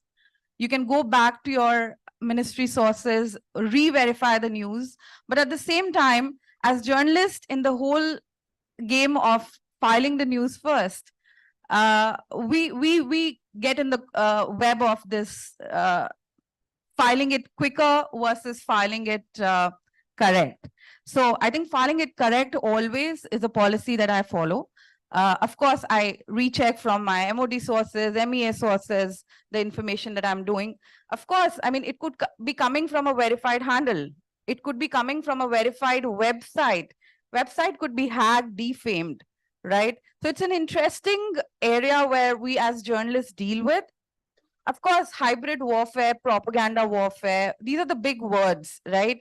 But once you're sitting on the table filing in the evening, it's a very different world for us, purely because at 7 p.m., maybe you are cross-checking with someone that there is a verified news that I got from this verified handle. However, my ministry sources decline, right? Should I file it or not? I mean, it's an interesting domain. For example, Resha talked about the drone costing, right? So it's a beautiful world, but at the same time, we as journalists follow principles where we actually see and write about hybrid warfare. We are looking at things with a pinch of salt. At the same time, my role also entails talking to people that anything that you're actually seeing on Twitter, don't take it as at face value. Going back to the cooperation that we are having in IndusX, I think it's a fabulous space. We have corporates from both sides sitting together, looking for investments, deep water modules. I think they have figured out 2 modules where they're actually working and investing in strategic tech so that startups can actually come out and build products which are actually needed by both our armed forces. I wouldn't like to say that we are anyway below US in technology, developing the technology. I think it's just strategic tech is an area that we have not really delved deep into. It's an area that I think we have a lot of startups already working in. We have some 300 startups, last I checked, who are working in strategic technologies.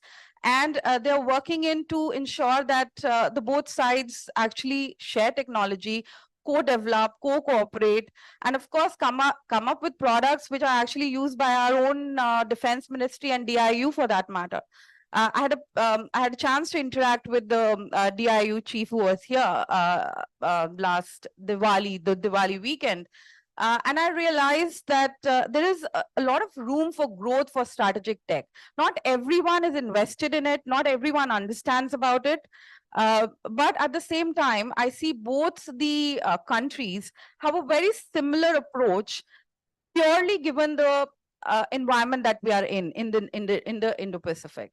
Of course, someone mentioned about countries like Sri Lanka, countries like Myanmar. I think some of these countries which have been used by some of the countries as their backyard. I think technology can be a great leveler for a country like India, where we have domain expertise, we have people, we have startups which are doing great in strategic technology.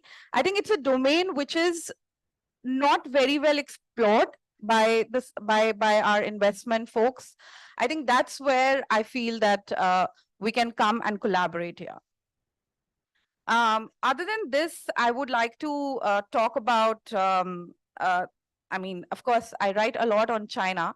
I would like to talk about how some of these maneuvers by China. There was a recent report that was issued by US-China Economic and Security Review Commission to the US Congress, which talked about how Chinese military leaders perceive AI as an inevitability in warfare. It adds that while US military leads the PLA in several applications, such as the aerial domain, the PLA is focusing on new technologies to become increasingly competitive in computer vision and autonomous underwater vehicles. So I think we already know that China is building some of these technologies. China is looking at some of these dual use technologies to be used in a very efficient fashion. I think this collaboration between India and US on some of the dual use technologies is the need of the hour. I'll leave it at that, and I'll be happy to take questions, more impromptu. That's about it. Thank you. Thank you, Ms. Sharma. The floor is now open for questions. If you have any questions for our esteemed set of panelists before we commence round 2 of the discussion. Yes, the gentleman behind, your name and the question you're asking to. So we'll take all the questions first, and then one by one we can have the answers.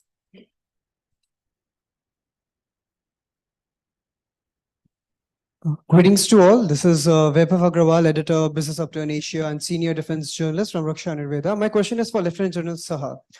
So you aptly mentioned about non-contact war. So here there is an upcoming challenge that the powerful navies across the globe they face is of seabed warfare. Our adversary China is also quite equipped with necessary technology in seabed warfare. Also, when we talk about seabed warfare, we have telecommunication cables, we have systems that go beyond midget submarines like AUVs, ROVs. How do you see that India can address this particular challenge in collaboration with the US, since US, UK, France also possess relevant technology in the same domain? Right. You can, we can answer, then we can go to the second question. Yes. Thank you. Okay, thank you for a very, very, relevant question that you've just asked. Okay, firstly, I think we need to recognize the fact that in India today, with the private sector, we have enough capability to handle the shore and offshore. It is time that our Defense Research and Development Organization, very ably assisted by the Navy, and I must admit here, between our three services, Navy's cooperation with the DRDO stands out as much higher as compared to the other two. So therefore, we can rely, and Admiral Luthra is here, who have all contributed to this relationship that Navy has built up with the DRDO over the years. My sense is Navy should, along with the DRDO, should be looking at research in this domain of subsea that you're talking about, because this is a domain in which we are not investing sufficiently, and certainly seabed, we need to invest much more. If you remember that image which was there of Taiwan, it was such an innocent looking ship which was lowering the anchor down to go and cut the cable. I mean, with so many ships moving in our ocean, whether it's Bay of Bengal or the Arabian Sea or the Indian Ocean, the question is, it is a very serious threat. And the sooner we, sort of rise up and prepare ourselves for this challenge, we would be better off. And being a good military man, I must also remind that offense is the best defense. Defensive measures are very good, but we need to develop capabilities for offense if required in this domain as well. Thank you. Thank you, sir.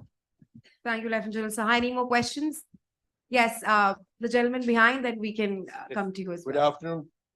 Good afternoon. This is Commander Bhushan Diwan, retired naval officer, 71 war veteran. It's a beautiful topic of today's meeting. Deliverables to deliveries. BrahMos was set up in India in 1995, almost 30 years back. Now we are finding that we want to shake hands with USA. कहते हैं ना कि मंगनी में इतना time हो गया, शादी कब होगी मालूम नहीं. So I just want to ask your perception, how soon, maybe next 5 years, next 2 years, I mean, and BrahMos turnover is 500 crores only, not much really. My query is that we as Indians over here, what do we feel? Maybe next 5 years, next 4 years, when will we see the kinds of Raytheons, kinds of Boeings, McDonnell Douglas, like defense industrial corridors are coming up in Lucknow, in Tamil Nadu. When will we see on the ground likes of McDonnell Douglas, etc., being set up in India with American help? If that is not done, buying arms is not an option to fight China. So when do we see? Next 5 years, 3 years, 4 years, or series of agreements, only talk, not walking the talk? That is my question. Anybody could answer it. Thank you. Yes, sir. I think, Commodore, firstly, salute to a veteran of the 71, and what a relevant and wonderful question, sir. I think, to my mind, to deal with the situation that you have painted, it is high time, given the maturity levels of our industry today, to start deciding which private sector industry of ours is going to be a prime in what. Today, sir, I will give you an example from the Army. For an assault rifle whose RFP is out, responses have come, there are 15 bidders, sir. For the light machine gun, there are 12 bidders, sir. For the carbine, there are 20 bidders. How can you operate in such an excessively heated competitive environment? So it is time to start identifying, okay, industry A, let it deal with the marine systems. Industry B, let it deal with guns. Industry C, let them deal with the armored fighting vehicles and so on and so forth, and similarly for aircraft. Now, when it comes to the requirement of price discovery, etc., we already have a public sector with whom these primes will compete. So I don't think that's much of a challenge. So therefore, I think it is important now to start defining that who's going to be the prime for what. And this has to be a collective responsibility of the industries along with the services. My second point, sir, in 2017, after a lot of back and forth, finally the chapter on strategic partnership got added as an addendum to the Defense Procurement Procedure of 2016. DAP 2020, Defense Acquisition Procedure 2020, has got that in. But why is it not being able to move forward? Because of this, intense rivalry and competition between public-private, intra-private, so on and so forth. I think we have to mature as a nation. Once we have primes here, the US has primes, trust me, you heard the Admiral, even for a simple thing, for urgency, he said, go around the rules, create this kind of a cooperation so that you can move faster. Moment you do this, trust me, they will do a better job than people like us, because business to business, they understand how to cooperate and start delivering faster. So I think that's my little response to you. Brief supplementary, your view, isn't US dragging its feet on this? Your valid point that we have to set our own house in order. We have to set our own house in order. There is a point you mentioned, General. But do you feel US is dragging its feet by going on agreements one after the other? That's my specific question. Typically, sir, a specific question must have a general response. Anyway, that's all. So on the lighter side, sir, and why it is important to set our house in order, because right now the accountability of delay is diffused between the two countries, right?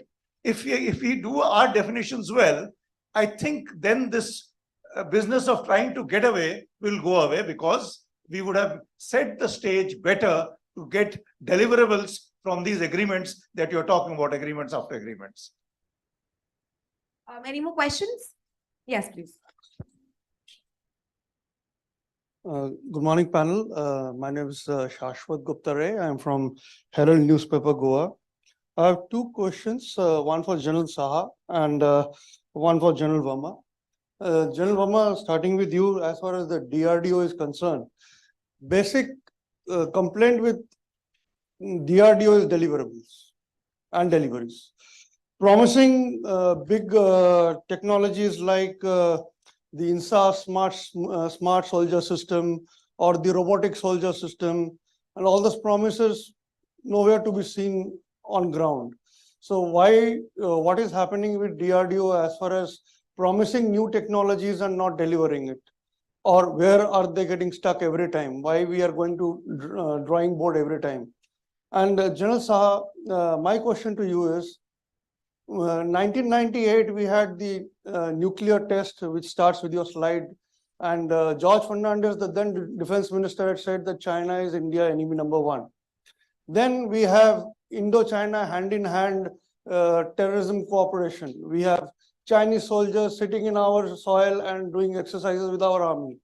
Then Galwan happens, and then we say that China is again our enemy number one. Now, what exactly is our stand as far as China? Do we actually have any proper security policy as far as China is concerned?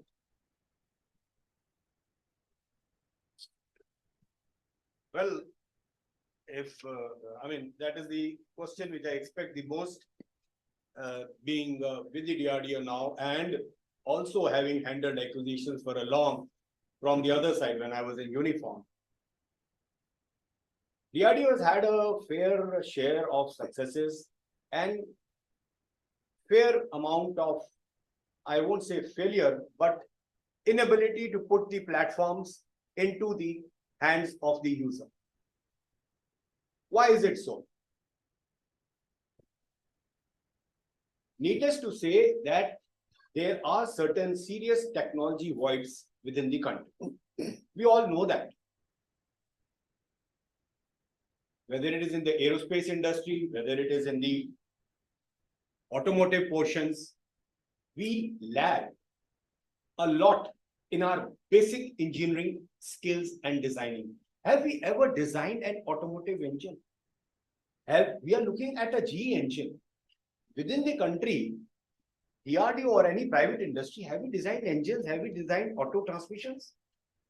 No, we did not have that sort of a framework. Not for a moment defending or trying to give DRDO that what it is doing the way it is. The gap between design, development and production is of the tune 5 to 15, 20 years. Why is it so happening? The biggest reason is at times the requirement and the technology changes midway during the development cycle. For this, a solution has been found that now we will be looking at a spiral development model. You have certain parameters met, the user definitely will aspire for much more. He's entitled to, he has to fight the war. But yes, midway, we should not change track, give him what is possible, and then move on to elevating the parameters. This is one. The second is,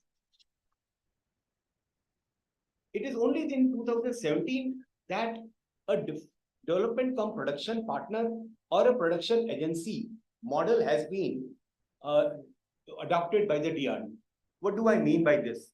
Whenever you are developing a product, first a prototype comes in the lab.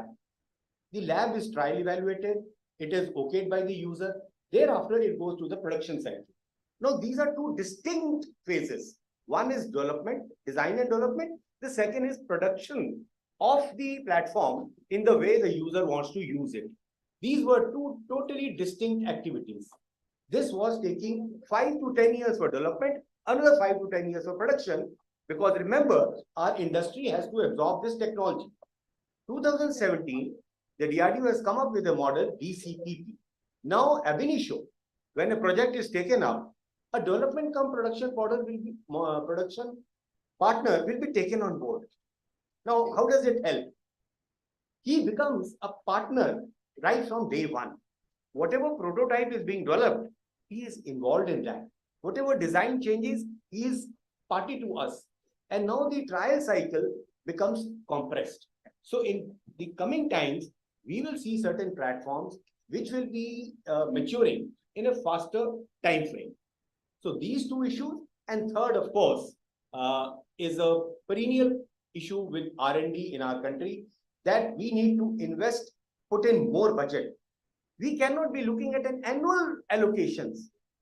Before the annual allocation comes in the form of distribution, you are looking at the next cycle. What do we need to do? We need to put sink in money, 5 years, 10 years, this project, this technology. Go ahead. We will see the results.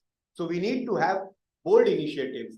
Like General Saha was just mentioning, why cannot we identify industries who are going to specialize only on these sectors?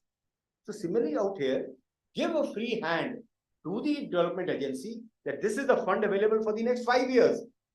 Ability to absorb failures. Any failure happens, it gets a lot of publicity. What did Admiral Mike said in the morning? You have to absorb failures. In R&D, failures will happen.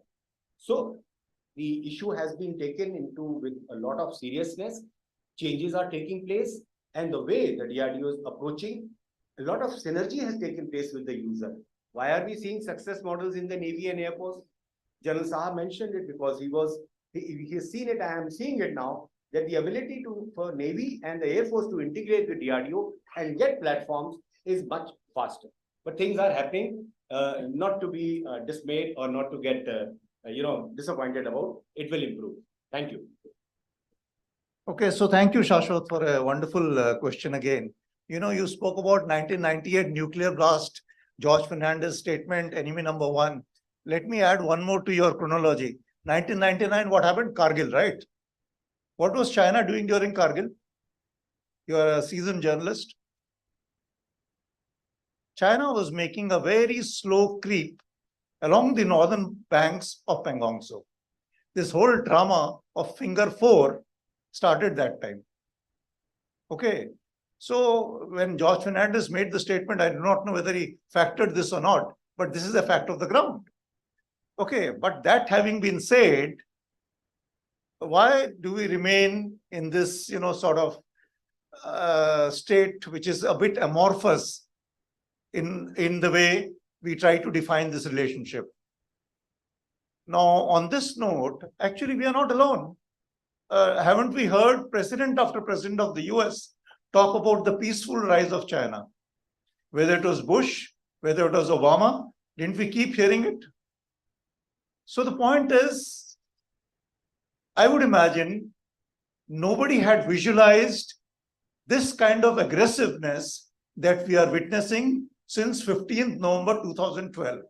What is the significance of this date? This is the date on which Xi Jinping was appointed as chairman of the Central Military Commission and General Secretary of the Chinese Communist Party. From that time onwards, after that, come March 2013, he got appointed as the president. 29th March 2013, he went to BRICS.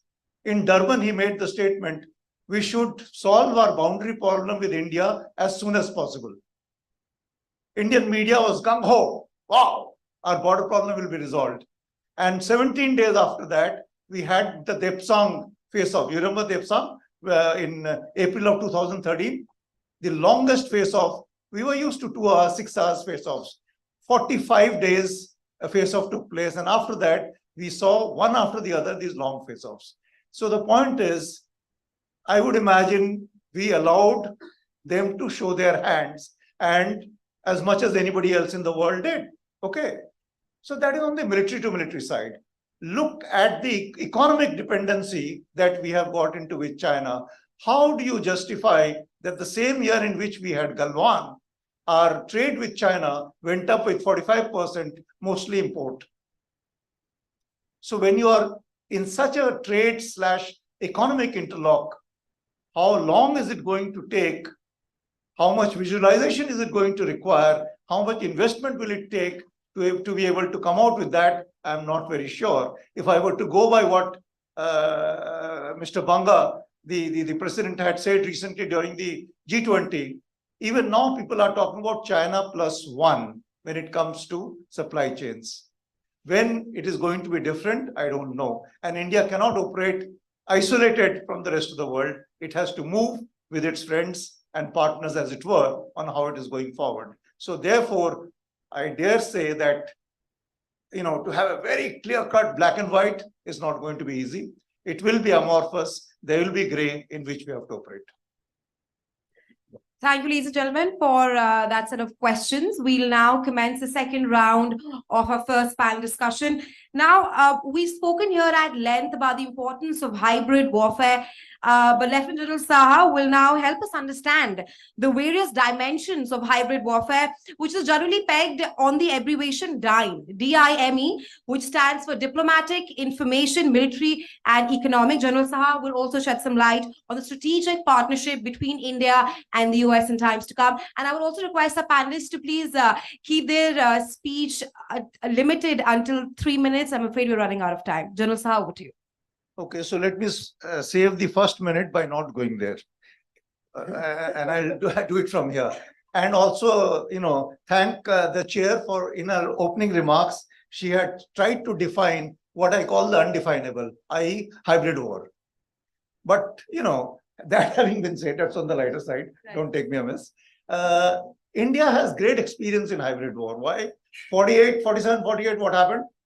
Pakistan tried to send Laskars into newly independent India to try and wrest Kashmir out of us. In 65, what did they do? Again, they sent those irregulars that they had trained to come and see if they can create instability in Kashmir to be able to wrest it by using conventional forces after that, after the irregulars came. What is it? Hybrid war, right? What are we seeing since 1989 in J&K? Hybrid war. What are we seeing in our Northeast? Supported by whom? Initially, both China and Pakistan, later China, and then they chose to step back. But did they disconnect? The answer is no. We have a lot of experience in hybrid war. That having been said, now even hybrid war is expanding its scope. And as the chair just brought out, she wanted an understanding of hybrid war within the framework of DIME. I would submit it is well beyond DIME today. Otherwise, you don't have reports like what you're hearing about influence in electoral processes of democratic countries. And I come to this point of democratic countries because inherently democratic countries are more vulnerable to hybrid war. And why are they more vulnerable to hybrid war? Because electoral politics requires an element of division, if not polarization, to win elections. So that means there are cracks on which the adversary is built. These are inherent, call it weaknesses, inherent challenges in the system in which we and many of our friendly countries live, and we have to deal with it. And how they are exploited, it is through diplomacy, it is through information. We heard a wonderful discourse from Sandhya on how information is weaponized for propaganda, for vested interests, for political gains. And when I say political gains, it is not political gains alone. I spoke about the 2008 subprime crisis in the US. What was it? A nexus of political and economic people literally dumping their investors, dumping their countries, earning $480 million in 1 year, and then getting a bailout package out of the taxpayers' money, running into $700 billion. I mean, we have seen it in this world, how vested interests can use. So hybrid warfare is not necessarily from an adversary. It can be from within. In fact, within is more dangerous than without in the context of hybrid warfare. So now, why is it important to have partnership? Because it's only, a common brotherhood of democracies who know the, challenges of democracy. So unless you come together, you are not able to deal with it. So where can you come together the most? I think the most important thing would be sharing of intelligence. And today we have got tools of technology. We heard from Sandhya a little while back on the tools of technology to manipulate and misuse. The same tools can also help you to collate and find the right direction and help your partners. For instance, if something is picked up by the space assets of the US, today it goes through several, shall we say, nodes in between to reach a partner country like us. Tomorrow, if there is a scenario where we require it, can we expect direct access to inputs from the space assets of the US? I leave that question open, because that is the kind of collaboration you will require if you have to, deal with this threat which is coming up. And talking about intelligence, we live in a, very, very interesting world. And she called it a very beautiful world. But the world isn't so beautiful because you're living in a world where you find everything so beautiful. I mean, sitting in Israel, when you are having that wonderful function, would you imagine guys coming down with those rudimentary technology exploited innovatively to come and attack you? And what brutal attacks? If the world was so brutal, ma'am, we wouldn't have, if the world was so beautiful, we wouldn't have so much of brutality. So when we are talking about hybrid war, you're dealing with minds that are devious. We are dealing with minds who are masters at manipulating and abusing technology to deal with, to pose threats to their, what they call their adversaries. So therefore, a lot of, very deep cooperation in the field of intelligence, in the field of information sharing, in the field of collecting data together. In fact, we are moving into an arena where we should be having some kind of common intelligence, if not command, of course, I doubt, but control centers definitely, to be able to deal with the kind of threats that are emerging out of hybrid war. Exactly 3 minutes. Thank you, General Shah. Can you a round of applause for General Shah, ladies and gentlemen? Now, apart from growing defense ties between India and US, there's also growing and emerging ties in technologies. The ISET agreement, what is ISET all about? And how does that cement stronger ties between India and US? For that, we have with us General Verma. Over to you. Resha has made it from 3 minutes to 1 minute. The 1 minute which you saved there, sir, has come to my lap, and I am allowed to speak only for 1 minute. And as you see, I am not sitting on the right side, so I can't spoil it further.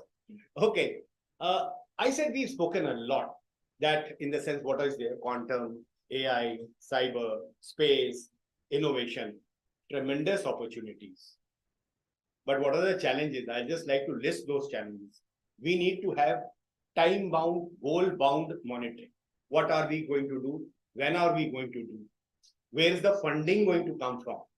Assigning the roles and responsibilities, the role of MSMEs, the role of startups, the role of R&D, the role of industrial bigwigs. We need to bring this, build it up, then only things will start happening. We need to pump in money. We need to give budget. We need to give allocations. Academia we are talking about. How do we enable the academia to interact? What sort of programs, scholarships, what sort of things will drive this ISET further? We need to get over the barriers of trade. We need to get barriers of the ITAR, International Traffic on Arms Regulation, export, IPR, all these things will have to be looked into. Then only this ISET will move the way we are envisaging. More investment in and trust between the R&D of our country, because that still holds a lot of promise in terms of technology available within the country, because the industry is yet to mature to absorb that technology. So between the US and India, there should be a lot of investment in terms of R&D in India. We need to have embedded center of excellence. We need to identify those, whether it is in the university or with private industry or with public industry. But I think someone had made a mention in the morning, private industry investment time is there to invest in that. And then of course, last but not the least, India, what is India looking at? India will not look at technology in platforms now. We will look at technology, because it should not happen that a GE engine or a Predator comes in and after 10 to 15 years, if we want to upgrade the capability, we are unable to do so. That's what is happening today with the platforms which we are having. We cannot upgrade or we cannot modify them. I will close here. Thank you. Thank you, General Verma. Round of applause for General Verma, ladies and gentlemen. Now, apart from ISA and the challenges that the General outlisted here, the governments both India and the US have also expressed their support for building a resilient global semiconductor supply chain. Mr. Denise will speak more on this. So I think, thanks. From just continuing my comments earlier today, we see that MSMEs, SMEs are already part of the global supply chain. We see, I mean, semiconductor technology is already already intended to move to India. This MSME, SME ecosystem needs to be leveraged. I think this will sort of refrain or curtail most of the restrictive policies from coming into play. ITAR, for example, if it is at an SME, MSME level, at component part level, at subsystem levels, it makes it probably makes it a lot simpler to manage and manipulate. Further, we have done a study on the future of warfare, and we find that the future of warfare is increasingly becoming digital. In fact, today, platforms are almost 50-50 conventional arms ammunition and communications, radar, technology, digitized data. And this is something that India has a leadership position in. Can we leverage these skill sets and capabilities to further develop and increase the speed of delivery that we're talking about? We see already all the OEMs, all the majors across the globe have got GCCs, Global Capability Centers in India. These global capability centers today have so much data that they are enhancing their delivery from merely being cost centers, where you have an arbitrage cost in India, to being value add because of the data that they are able to churn. Big data, AI, ML coming into play to add value. So I think India has various pockets of capability that we need to leverage in the best possible manner to increase our speed of delivery. I close my comments here. Thank you, Mr. Denise. A round of applause for Mr. Denise, ladies and gentlemen. Well, here during the first panel discussion of the conference today, we've spoken at length regarding India-US ties when it comes to technology, semiconductors, diplomacy, and of course, weapons and equipment procurement. Ms. Sandhya will now talk to us about the outcomes and way forward for India-US ties in times to come. Over to you, Ms. Sandhya. Great. Thank you so much, Resha. I think the one thing that's missing in this whole leg is the industry military complex, right? We always see some of the countries in the Indo-Pacific, especially China, is looking at the military industrial complex. Some of the companies have been really well bred, ensuring that they can be used for military purposes. So I see some of the Indo-US or India-US collaboration that's happening. The need of the hour is to kind of look at companies which can be future military industry complex for India and US as well. Of course, some of the deals that are happening in drone strikers, I think some of these given deals, I think we are looking at building this industry, military industrial complex. And I believe that this is something that would be the need of the hour in the days to come, where, of course, semiconductors, some of these fabulous technologies. I mean, I use a beautiful word because I think it's a beautiful world where we have some of these beautiful technologies to kind of really lean on and make an open and safe Indo-Pacific, right? That's the call that India and US is calling for. And whenever we are calling a safe and a safer Indo-Pacific, we are obviously referring to countries like China, which are having a lot of belligerent move in this region. And of course, no country can do it alone. And I see a lot of industrial complex, that's the need of the hour, and a lot of companies that needs to come in, bring in the expertise to the military establishments. So that's the need of the hour. And I see, I would see that this is the future vision that I would like to see, given that the two countries are collaborating highly effectively on technology and trade. Thank you. Can you round of applause for Ms. Sandhya? And we finished the session well in time. It's 12:40. Can you round of applause for our esteemed set of panelists for holding a very fruitful discussion on US-India ties, next level warfare. And also for our energetic moderator and chair, Resha. Thank you. All right, with this, we have come to the end of our first session. Quite timely, we did a Q&A session and also the second round. For the second panel, which we resume after lunch, I would request the journalists sitting at the back, please pose questions. Also, the survey forms would be collected right now. So volunteers at the around, please submit the survey forms to them. I would also request Rear Admiral Girish Luthra. We would be present you, Vice Admiral Girish Luthra. We will be present you momento, please. You could step up. Ojaswini, if you can.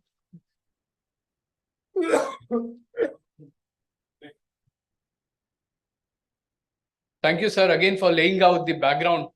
And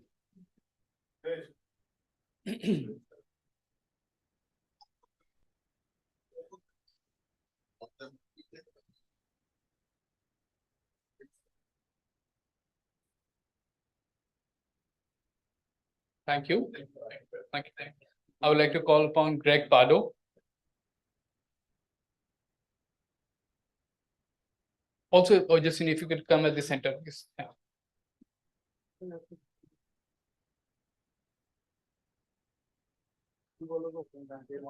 you.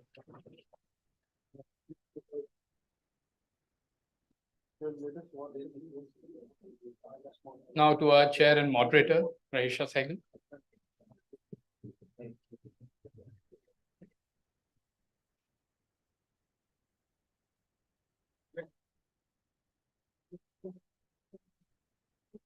General Saha.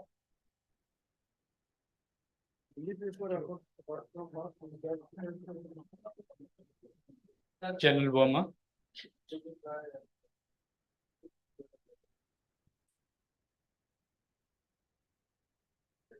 Thank you, Ojaswini.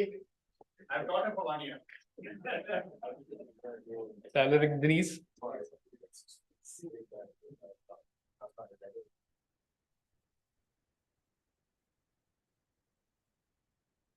Thank you, Ms. Sandhya Sharma.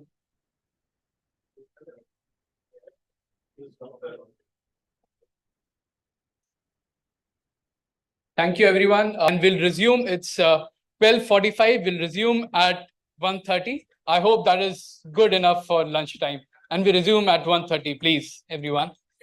Thank you. With this, our second session, as we sit on the brink of Arabian Sea, our second session is largely going to be on the naval collaboration between the two countries, India and US. Before further ado, I would like to call upon our chair and moderator for this session, Professor K.P. Vijayalakshmi, Professor and Head, Department of Geopolitics and International Relations, Manipal University. And also, I would like to call a round of applause, please. Our panelist, Commodore Shrikant B. Kesnur, former Director of Maritime Warfare Center in Mumbai. Commodore Mukesh Bhargav, Deputy Chairman, Defense and Aerospace Committee, FICCI, Gujarat, and Senior Advisor, Defense and Aerospace Committee, CM, Madhya Pradesh. I want the round of applause for everybody so that our energy also goes up after eating a heavy meal. Captain Nikunj Parashar, Founder, Sagar Defense Engineering Private Limited. Round of applause, please. And Professor Shrikant Paranjpe, Honorary Adjunct Professor, Department of Defense and Strategic Studies, Savitribai Phule, Pune University. With this, ma'am, the stage is yours. Thank you. Thank you, Puru, and thank you, Kutch, and the US consulates who are involved in this. And I think it's one of the most relevant topics for today because as we've heard from so many panelists this morning, plus our own keynote speaker, whom I must keep referring to because such a comprehensive roadmap was laid out for us. But this is one of the most comprehensive relationships, and it's indeed been defined as the most sustained, enduring partnership of the 21st century. And there are many other epithets. But I do recall, and I must say, I'm very, very pleased and privileged to be with such esteemed panelists with me today, some old friends and some new, but all very well, poised to take you to this journey of naval collaboration between India and the United States. You did hear about all the other types of collaboration. Why must we collaborate? Why is it important to even examine if the relationship is so great? What are we doing examining it? And that was also said in the morning by Admiral Baker. And of course, Admiral Luthra told you what kind of things you should expect for the future as well. So, and the panelists took you through a journey of warfare and so on. But the importance of the seas, and I think this is one thing I've been listening to since the last few days, but I must say the importance of the seas have been rightly recognized by Kutch and the US consulate. They have devoted this entire session to it. And I think that's one thing that is very, very relevant for most people because they can see the sea. Technology, warfare, and of course, armies, when they cross, you can see them. But seas all around, especially in Bombay. And of course, where I come from in Manipal, we have 6 beaches near my house. So you can imagine, you can see the sea. And I always tell my students the simpler things is first to see and then to make the conceptualization. It's much easier. But as I was thinking about this topic, and I realized that I have very little time because I'd like my panelists to take over and tell you lots of things. But I have worked on Indo-US relations from the time they were estranged democracies, a phrase often used to capture a particular state of Indo-US relations, to being engaged democracies, which was another stage in our relationship. And today, of course, we have traveled much further and we've reached a position of comprehensive global partnership, who are strategic partners from 2008 when we signed the nuclear deal, which alas, nobody talks about today, but that was one of the icebreakers of the century for us. And of course, we are looking towards possibly a support on the UN Security Council seat. So this is a relationship which spans a lot of things, but particularly on the naval part. I was just listening to the chief of Indian Navy a couple of days ago, Admiral Hari Kumar, and he said the best thing that can explain to us what a Navy does is contained, and they're very good in acronyms, as somebody else told me, which is about GIST, which is geography, security, international trade, international relations, and trade. All of these the Navy does.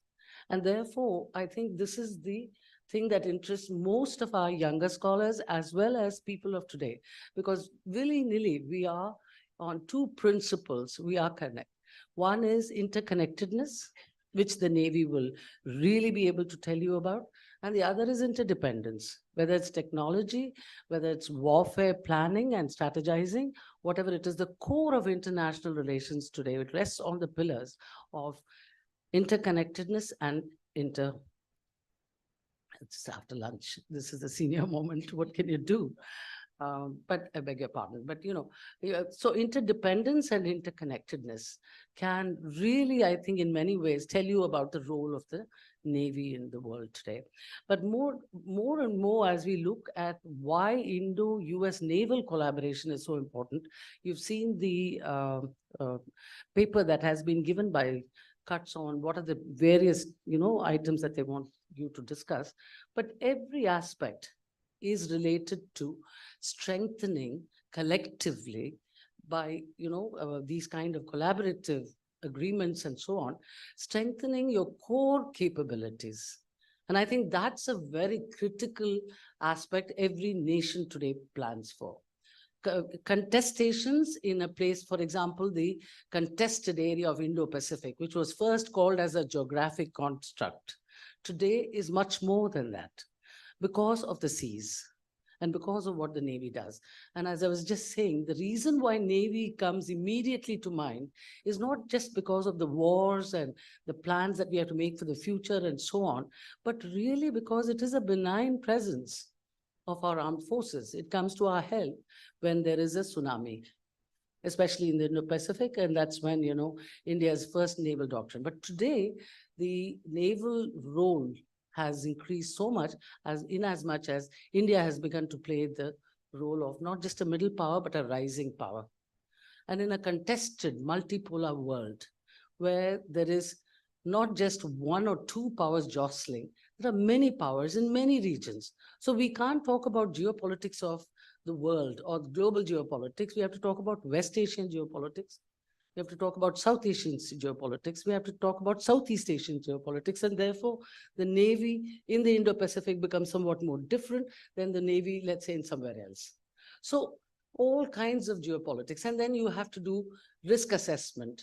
And no better than a Navy ship for you, which can stay and continue to monitor your special zones or whatever area, because, air power and naval power, you want to distinguish them. One simple way is, and air power is when you come and bombard and go away. Navy stays.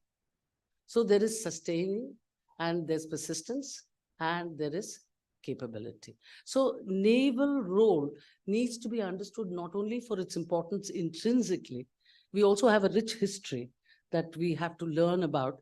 Today, we are going to have a very, very distinguished panelist who's going to talk to us and take us through some of that history, because I was astounded, and I'm sure, I don't know how many of you know, that India was one of the few countries during the British Raj itself which built ships, which you people know better than me. But I have been educated over the last many, many decades on things like that. But we have a wonderful panel, and I have to say, but India and US collaborating on the naval side is one of the best things that could have happened to this relationship.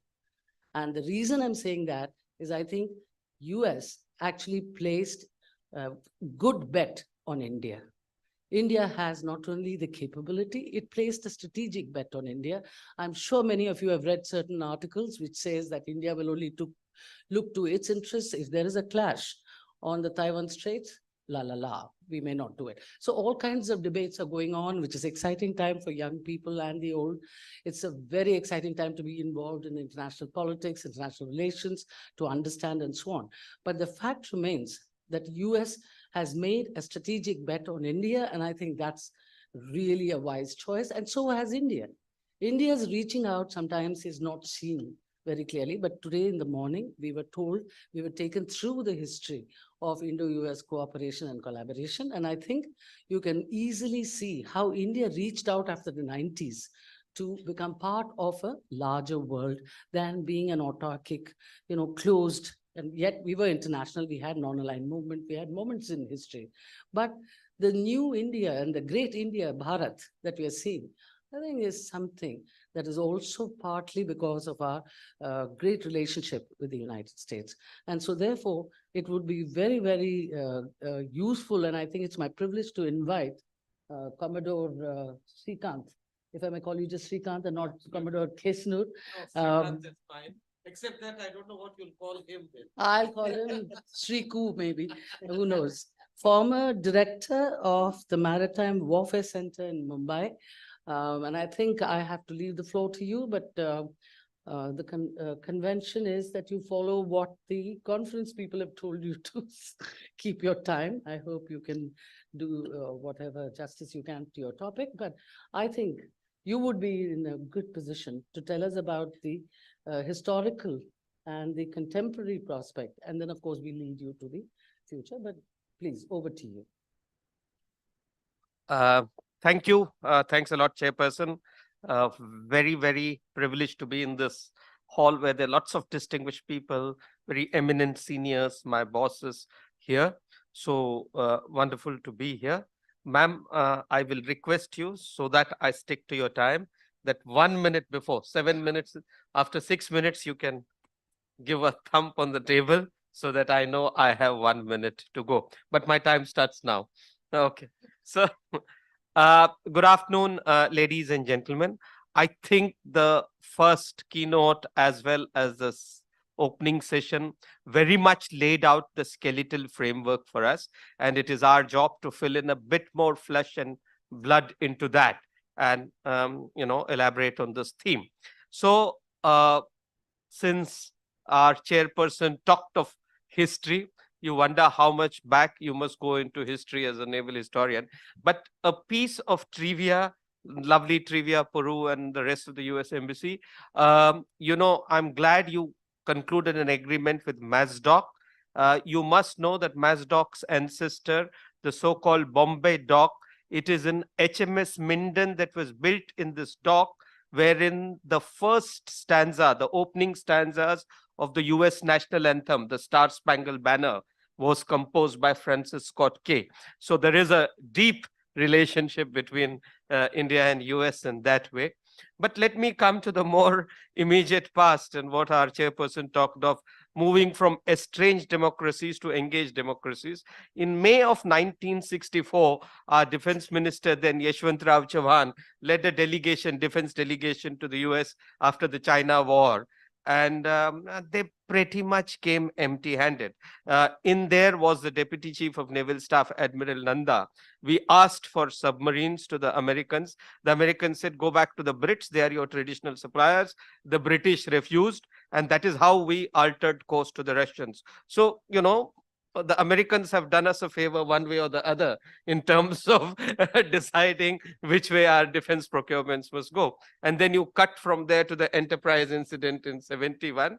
I think the true rapprochement started with exercise Malabar, as General Saha said, and during that, after the end of Cold War. I think Malabar was a great thing to bring about rapprochement. We rode over the problems of the nuclear tests. And I think what happened during the tsunami of 2005, when Indian Navy responded beautifully and the Americans saw that, I would hazard a guess that that was the point from which things started going up north. And then, of course, everyone has brought out what recent events have happened, particularly over the last 10 years. So to move on there and fill in a little bit more detail, I would like to say that there are about 3 or 4 areas where I'd like to go a bit more into granular detail within the time available, into where US-India cooperation in the maritime field and naval field is happening. The first is agreements and exchanges.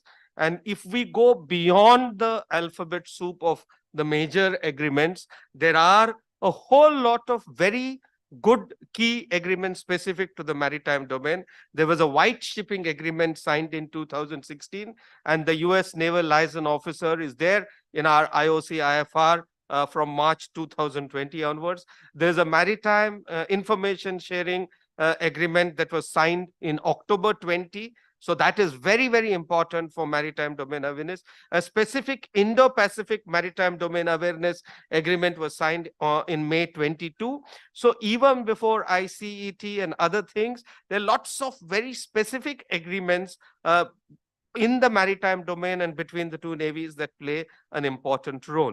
So also, if you talk of specific maritime exchanges, there are India-US Maritime Security Dialogue, which is chaired by an official from the MEA, but has naval representation, started in 2016. Fifth edition happened last year. There's a specific Quad Maritime Security Conference. So again, and then this is in addition to very regular what are called staff talks, or it goes by an acronym called ESG. So these are certain structured interactions that are going on between the professionals, in addition to the overarching thing that the political apex provides us. Similarly, there are then operational interactions, and this is one place I would say that deliveries have become deliverables if you want to look at a cup half full. So there are lots of things happening there. We're talking of Malabar, of course, and the last one was just held this August in Australia, and it has increased in scope, depth, the dimension, everything. And to a practicing Navy person or practitioner, I mean, I can say that being the most recently retired veteran, the way this has shaped out is interesting, because you're adding complexity, you're adding, just as a digression, Pakistan and China exercise that happened a few days ago, they talked about how it has increased in scope because you added one maritime patrol aircraft or some exchange. So that is what happens when you have exchanges. As you keep adding submarines, as you keep adding maritime patrol aircraft, as you add to the complexity of exercises, I think your interoperability, your trust, your ability to understand each other's procedures becomes much better.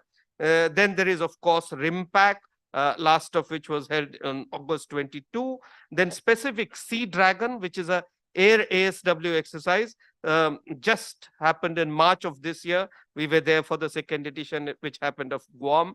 Then the defense attaché also mentioned La Perouse, where we were part of a multilateral exercise with French, the Brits, and the Americans. Similarly, there were Operation Cutlass Express. Now, this is not the Pacific Command, but the Africa Command, doing it in Africa, off the coast of East Africa, in which India participated for the first time.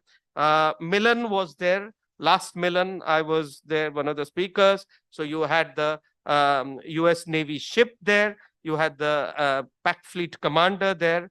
There's Tiger Triumph, amphibious and HADR exercise that happened October 22 was the last one.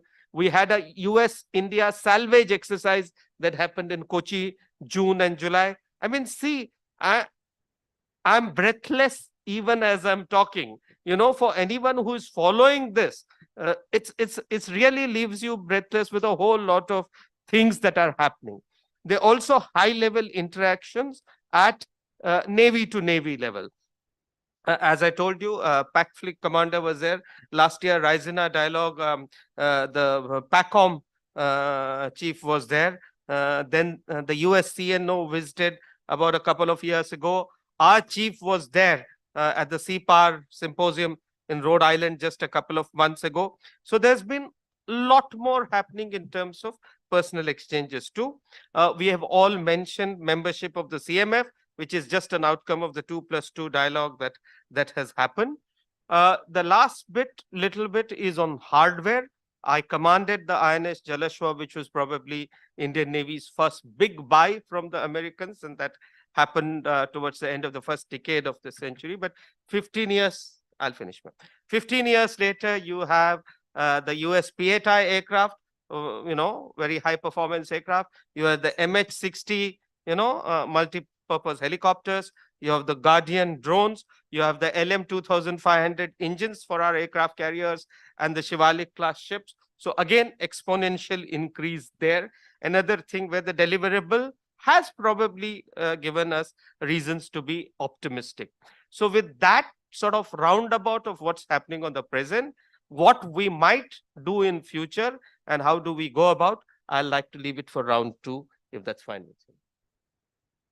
Thank you. And that was really wonderful. And thank you for keeping to the time. And I think a big round of applause is actually due. So I must say, one of the main points that you brought out was that Navy was able to go at a pace that kept increasing the rapprochement between the two countries. And his argument has been quite valid, that Navy provides the basis for building trust. And those of you who heard this morning about Kicklighter proposals and William Perry in 1993, who came with the first proposal of defense collaboration with India, you should have seen the mistrust. I mean, in Delhi, you could cut the air with a knife, as they used to say. They used to talk past each other, but today we are, and I think you're very right in saying that maritime domain exchanges have paved the way for very much deeper cooperation and have stood the test of many geopolitical tests. That's the real story. Standing the geopolitical test is the real measurement between two collaborations, between two countries. And also, I think it's very interesting that you mentioned RIMPAC and everything else, but the fact that they call it the Indo-PACOM, yes. I think that is the ultimate that most people argue, has made the Indo-Pacific now really India-specific. Not Pacific, but specific, which the Chinese have never let us forget. But after that, to really know more about what kind of collaboration, how best we can go through whatever we can with them. I have Commodore Mukesh Bhargava, who is the Deputy Chairman, Defense and Aerospace Committee, Gujarat, and Senior Advisor, Defense and Aerospace Committee, CM Madhya Pradesh. He's going to be talking to you about ISR opportunities and challenges, sir. And also maybe you could tell us about the various kind of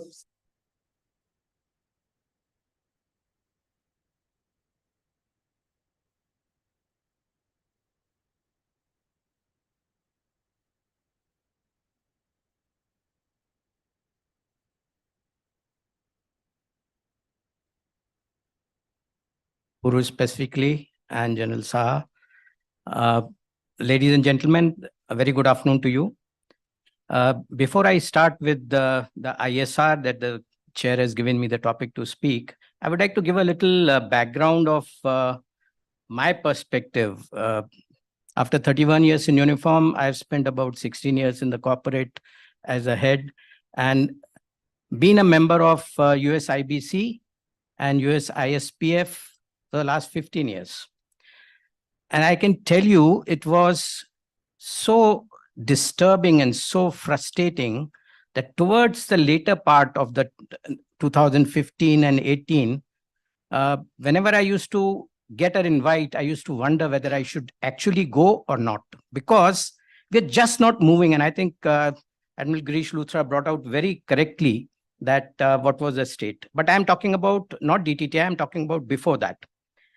The US and the industries in US was looking at India only as a buyer-seller relationship and only as a market. There are a number of programs which the company that I was working for, Larsen & Toubro, used to bid for, and General would remember some of the land system programs. We actually collaborated with a US company. I can name it Raytheon.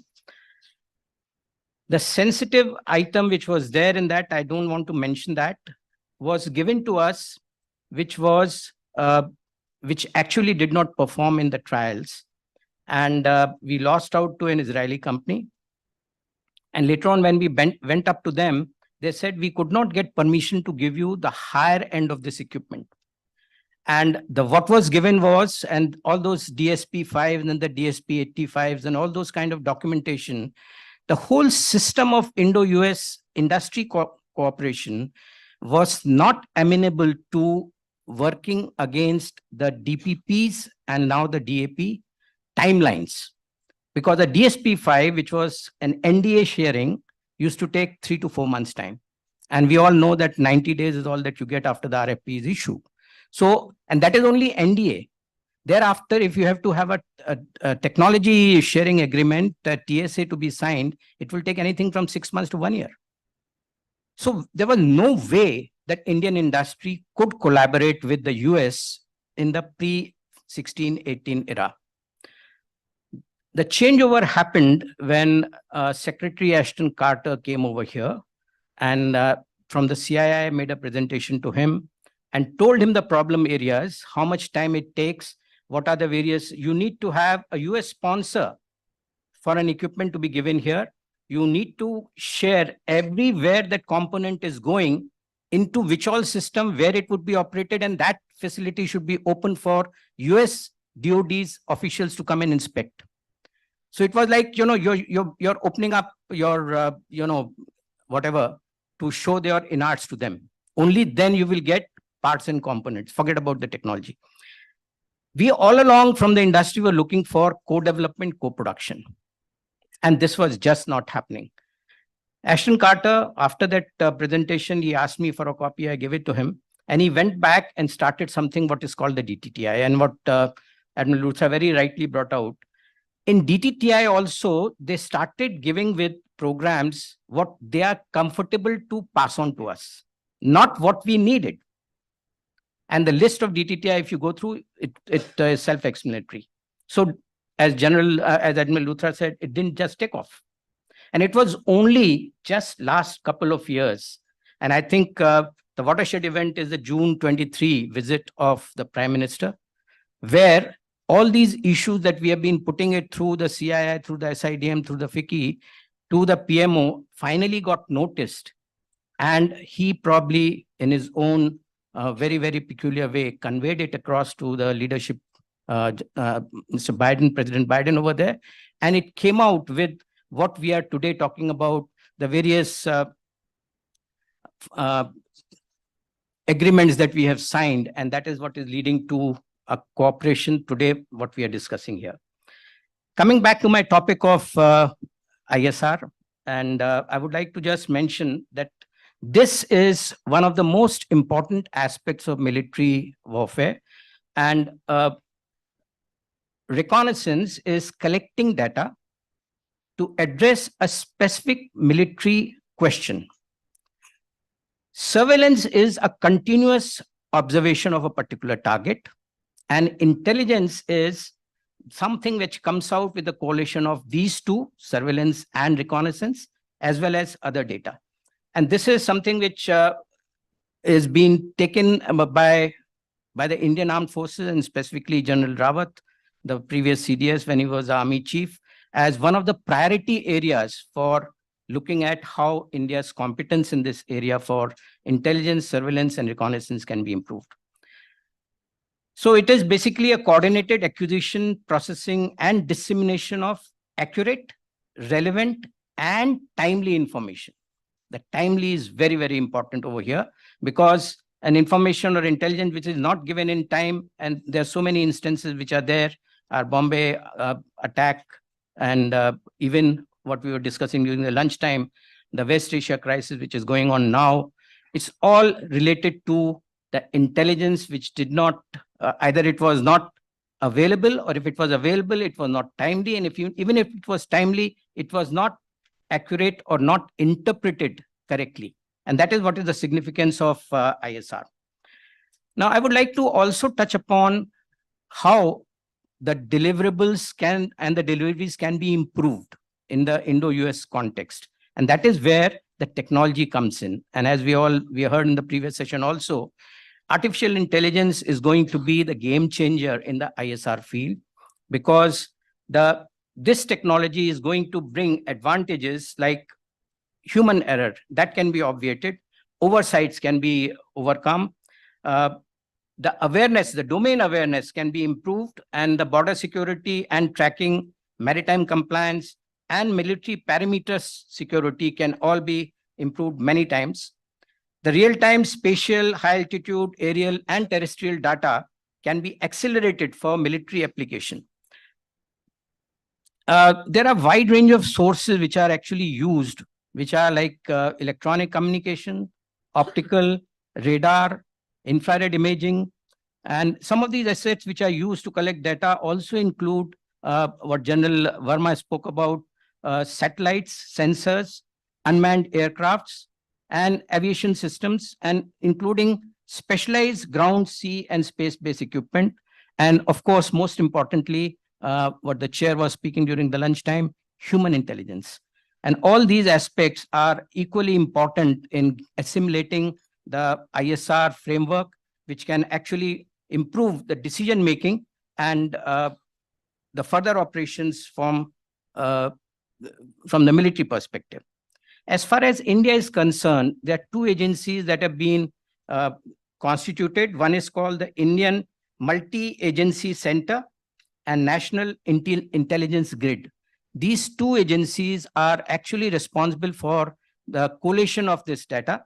And as far as the space technology is concerned, we have the space-based ISR resources like INSAT, IRSS, which is Indian Remote Sensing Satellite, Radar Imaging Satellite, the UAVs, which include Laksha, Nishant, Kapothaka, Puma, and also the Israeli ones, which is being used by the Air Force, the Heron, and for the land-based, of course, there is a Daksh, which is a remote ground sensor. The signing of the COMCASA, which is the Communication Compatibility and Security Agreement with the US in 2018, has actually led to the procurement of the Sea Guardian or MQ-9B from the General Atomics. General Atomics has given us two of these platforms on lease for trying it out almost about 3 to 4 years back. But the agreement could not be signed, the contract could not be signed because of the lack of this formative document called COMCASA. So once this document got signed, it was possible to get this particular contract done. And the platform has got the Hellfire missile and also got the smart bombs. It also has the IFF, the identification of friend and foe, and is going to be a major asset of Indo-US cooperation in the field of ISR. Sir, 1 minute. Yeah. So I would just like to conclude by saying that in addition to what we are speaking about, the various surveillance equipment, being a Navy officer, I would also like to mention that all our ships and submarines are also equipped with various radars and sensors, which also are used for collation of the intelligence. And when we're looking for deliverables to deliveries, we need to look at how this cooperation can go to the next level. And as one of the senior US MOD officials has mentioned, that now from G to G, it need to move to B to B level. And that B to B level can only happen, as has been talked about, you have the Indus X going on, which has got two programs. One is on the undersea communication and maritime intelligence, and the other is for surveillance and reconnaissance of ISR. And both these programs of Indus X are going to be at the startups or at the MSMEs level. But to take it to fruition, as it come out also in the previous session, it would be very essential an involvement of a major player who can scale up, as the Admiral from the US Navy also mentioned. The scaling up would be very, very important to achieve that. So to conclude, processing advanced ISR capability is crucial to India's conventional as well as nuclear deterrence. And like any other countries, ISR complements are going to be a major part of the weapon systems. How effectively, so what is important is how effectively could this cause damage to the adversaries? Weapons are only credible when they can perform offensive or defensive or dual roles at the right time, right place, and at the right target. This is the only possible through a very effective ISR capability. And what we look at in addition to the P8Is and the Sea Guardian MQ-9B, what are the other areas, and also how the technology like AI could be used as a tool for B2B collaboration, and Indus X need to move to the next level. I would like to mention that the second partner of DIU from the Indian side is the IDEX. And in the IDEX Prime, there's a possibility of even higher funding from the government. So one of the issues, Chair, which I would like to leave is, how can IDEX X become more successful by proper funding coming from the both government side, which would be the key enabler. Thank you. Thank you, Commodore. Very big hand. I must say, taking us from where, some small gap, if it was ever left in history, the buyer-seller relationship from engaged to, democracies we talked about, but buyer-seller to what we are today as strategic partners, and also talking about the ungoverned and uncontrolled expanses of the sea, which allows for power projection from every country, which is why every country wants to use the sea, I suppose. But I think what was really interesting was that you talked about the ISR capability, because many of us at least did not consciously realize that the underground, under the sea is also important as much as the sea, because all the internet is coming from there, which is something every civilian or a citizen would want to really know who controls it. So I think in many ways, intelligence and ISR, and I hope we will talk about some of the other issues of MSRA and interoperabilities. And then, of course, we'll talk about liaisoning and trying to even out some of the problems you said. But I am not very sure, sir, though human error can never be calculated to complete extinction. I think being human is to allow for some errors. So that's my take anyway. But I think it's very great, and after lunch, to listen to such a wonderful exposition. May I now invite Nikunj? Yes. Yes, and he is by far the best person to tell us about what the startups really feel and face, and Sagar from Sagar, and his point of view would be absolutely crucial for us. Thank you so much. Thank you, sir. Actually, I was getting nervous. They're sitting between two professors.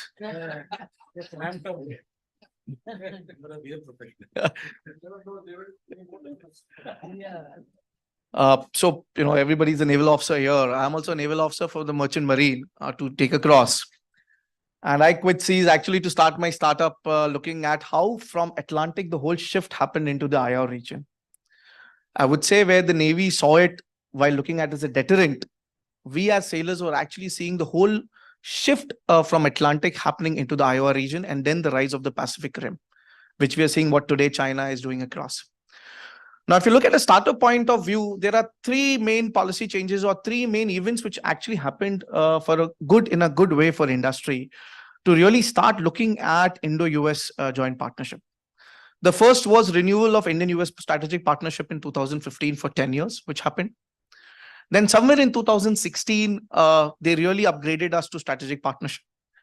And somewhere in July 2018 is where they took us as a tier 1 for defense supplier in strategic supply. What happened there? Actually, it was buy and sell, which exactly what sir said, what was happening in. But just before the PM left for the US trade, IDEX, DIO took a bunch of startups. We were part of that program ahead his visit on June 22nd, 23rd in US this year, and we were also there. Now, this brings a shift. And the shift is there's bottom line is a good geopolitical shift, because the IOR is becoming hot every given day, and we cannot deny it. We need to have our ships not only for the sake of sea guarding, guarding our underwater transmission lines, but also the piracy issues which we face in the Red Seas. So this gave us an impetus. The trade shift would happen in both ways, and this is where at Sagar Defense we utilize this opportunity. So we partnered with a US-based company, which was previously based in Australia. They shifted to base in US. And while these transitions were happening we got into the IATA region also, where certain licensing were required. We were able to, let go them through our Dutch company. So that shift helps us to get certain technologies where timelines were actually very long, where you say an NDA takes 90 days. From an NDA, you go to an RFP phase, it takes another 6 months to a year.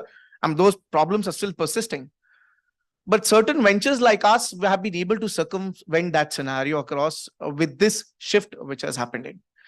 Not only that, as we look at Indo-US relationship, which is going in MQ9 is a classic example where it has been really look at, tracking our Gaganyaan while we did the trials. We were also part of that same trials where we were tracking at the lower altitudes along with the Navy. We had the opportunity to do with our drones. Now, where this assimilation of data getting across, coming on the same bandwidth would have not happened before, which has now started in.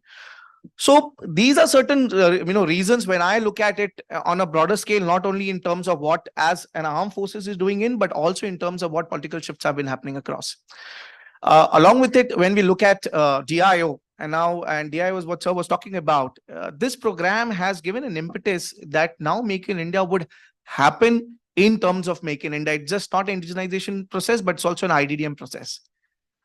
So not only me, but there are companies like us who are actually designing it, building it, and taking it to the next level. There's a company called New Space Research Technology based out of Bangalore. Now, these guys have tied up with a lab in US and with certain US-based companies, and they are doing their testing and using those labs across in the United States to get the results here for our Indian Defense Forces. This was not happening before. The other part, if you look at success stories, the biggest challenge is funding. Now, how do we get these investments? Now, what is the challenge in funding? The challenge in funding comes to ESG. Now, when you look at ESG policies, we have an Exim Bank of our own self. An Exim Bank is funded by sovereign funds, also pension funds from Europe, Canada, US. Now, an Exim Bank would also not invest in a defense company here in India the moment it uses a weaponized word. So the policy changes need to happen at both the places. Then only you're going to see the success of startups happening. You're going to see the success of industry happening. Because under the ESG policy, any venture fund is not going to invest in you any given day. So how your startups and how your MSME is going to really scale up? And nobody would know better than you all sitting here that in India, a company reaches a turnover of 300 to 400 crores. You do not have very large scale-ups or corporates happening. We have a number of MSMEs and SMEs. But those SMEs and MSMEs, they do not transit into larger corporates in coming time. So these are certain policy changes would also be required when we are looking in this scenario of India-US joint relationship. I think with that, I would like to cut short my time here. Thank you, ma'am. Very big hand, and thank you for putting in so eloquently and very clear, because you've talked about three shifts: geopolitical shifts, political shifts, and trade shifts.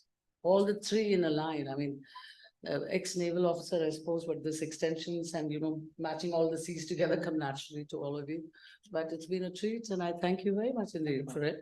And now I have the great privilege to invite my own friend, again, another Srikanth, who will tell us, yeah, I will, but please let us know what you think about the Indo-US relationship and take us through the perceptions story that you would like to tell us. Thank you. Let me, Madam Chairperson, let me thank the organizers for inviting me here to permit me to share some of my thoughts. I'm the last speaker in this list, and perhaps I might be a little provocative, perhaps a little negative in what I'm trying to say. I start with an agreement with almost all the speakers since morning that the history of Indo-US relations has been really very positive, especially since the Malabar exercises. I agree that they have been positive. Developments have been pretty fast. Issues like naval exercises, issues like exchange of information, equipment, everything is taking shape. But then what are the problems? And I'm focusing on the problems. The argument would be that the questions that I would pose is, what would be the issues that create problems in both? What is to be delivered and how is it to be delivered? And how does one change this whole story of problems of delivery? That is what I'm trying to focus on in two parts. First, the problems that I would like to focus on. And in this, I'm following the initial note which was given as part of this workshop or seminar, that what are the objectives and outcomes? The objectives are capacity building, focuses on media and other stakeholders, nuances in US-India security partnership for the good of the world, good with quotes, and a platform for free-flowing information or whatever. I'm not going into the history, which is being adequately talked of. I'm focusing on issues which come up essentially as part of the major defense partnership between India and United States, where focuses on defense technology transfer, focuses on research partnerships, focuses on co-production, co-development of defense equipment. This is something which almost everybody has been talking of. Let me focus on the issues in terms of problems. I flag 2 or 3 issues. One is geopolitical compulsions for cooperation, and I'm focusing on maritime, Indo-Pacific, but basically maritime. Second is technology transfers, something which has been talked of. And third is perception management, especially in issues of credibility, which is the second part that I want to eventually focus on. In terms of geopolitical compulsions, maritime domain, in the area of Indo-Pacific, I would flag 2 or 3 issues. One is the Indian Ocean region in terms of Indo-US. Second is the South China Sea.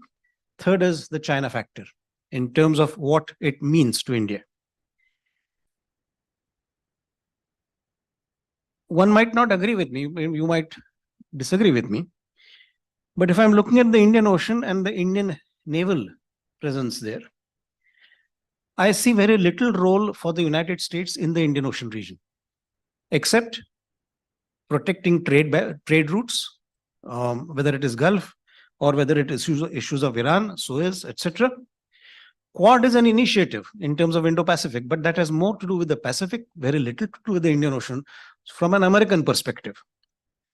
The main focus remains China, main focus remains Pacific. Indian initiatives have been there in terms of national maritime domain awareness, etc., creating an intelligence grid, which has been talked of. Indo-US cooperation in terms of equipment, yes, it has been there. Again, some of the earlier participants talked of the problems in terms of getting equipment, etc. Second is South China Sea. In case of South China Sea as part of Indo-Pacific, South China Sea is essentially the focus of Quad. Quad does not go into the Indian Ocean region, it's focus of Quad. Indian interest in South China Sea is trade routes. Beyond that, India, to my mind, has very little interest in South China Sea, maybe connections with Vietnam, connections with Philippines or whatever. Chinese policy on South China Sea is very clear, negotiations, but at a bilateral level, and that too with only the littoral states. They don't want to discuss with ASEAN as a group. Taiwan is a matter of concern in terms of Quad. Question is, how much would the Americans really support Taiwan? And this is something which perhaps China would be keen on knowing, especially in the backdrop of Ukraine, in terms of the degree and the extent of American support to Taiwan, if a crisis really comes in. And there I come to China. China is very specific. American interest in Indo-Pacific.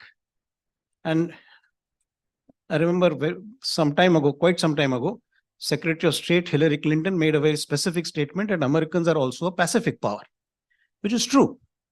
But in terms of China, tackling China as a perhaps aggressive threat, and therefore Quad or any other similar kind of arrangement is fine.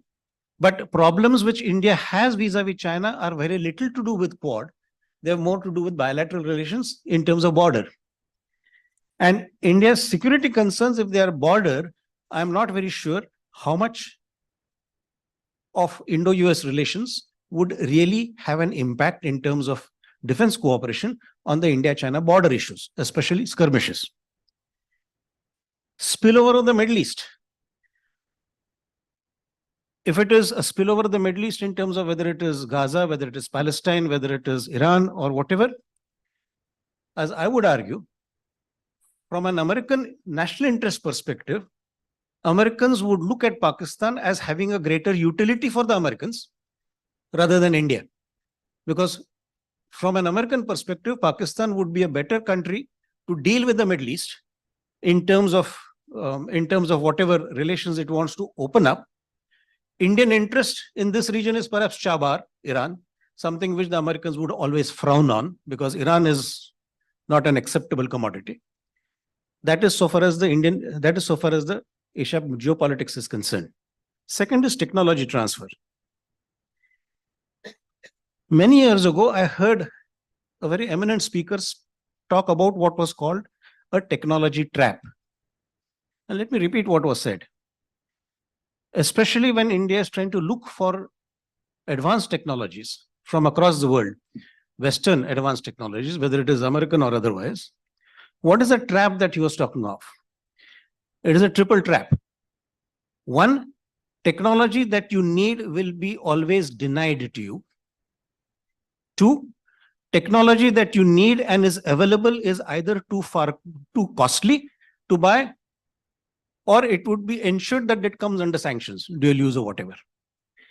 And three, technology that is given to you is in any case of no use because it might be obsolete or it is something that you might not need. It is that technology trap under which India has really operated for all these years. Cryogenic engine perhaps is an old example.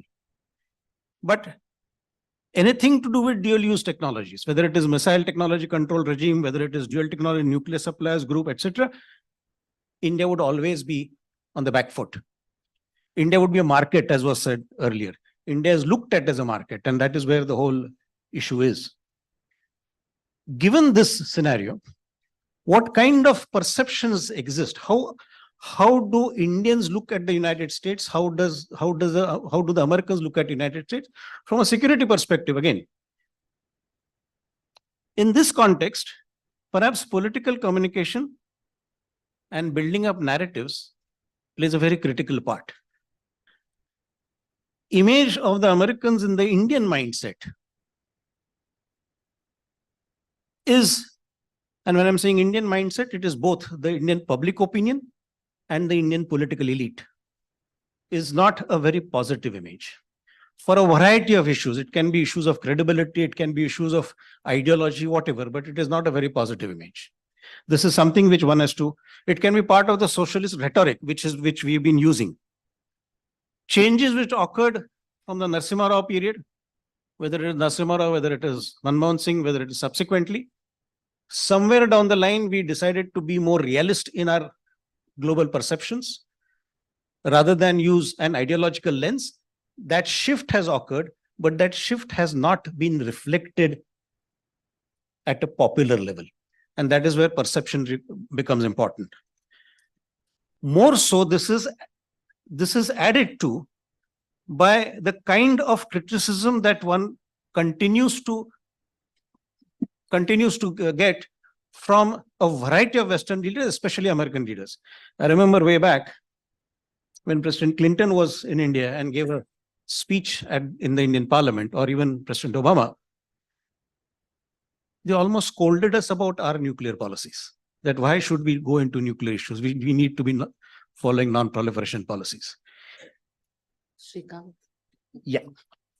That kind of a criticism is something that we and this is American soft power that I'm talking of, part of a reflection on defense. This is seen in terms of Ukraine. In terms of India should support the Western powers, basically save democracy, save freedom. Gaza, do not criticize Israel. Canada, follow a rule-based international order. And complications of that. I mean, you have reduced the number of diplomats, which is bad. But if Indian diplomats are being criticized there or being harassed there, that is not part of Vienna Convention. Freedom House talks about the levels of democracy in India. All this is using American soft power to criticize India. That is the kind of perceptions that we tend to have in India.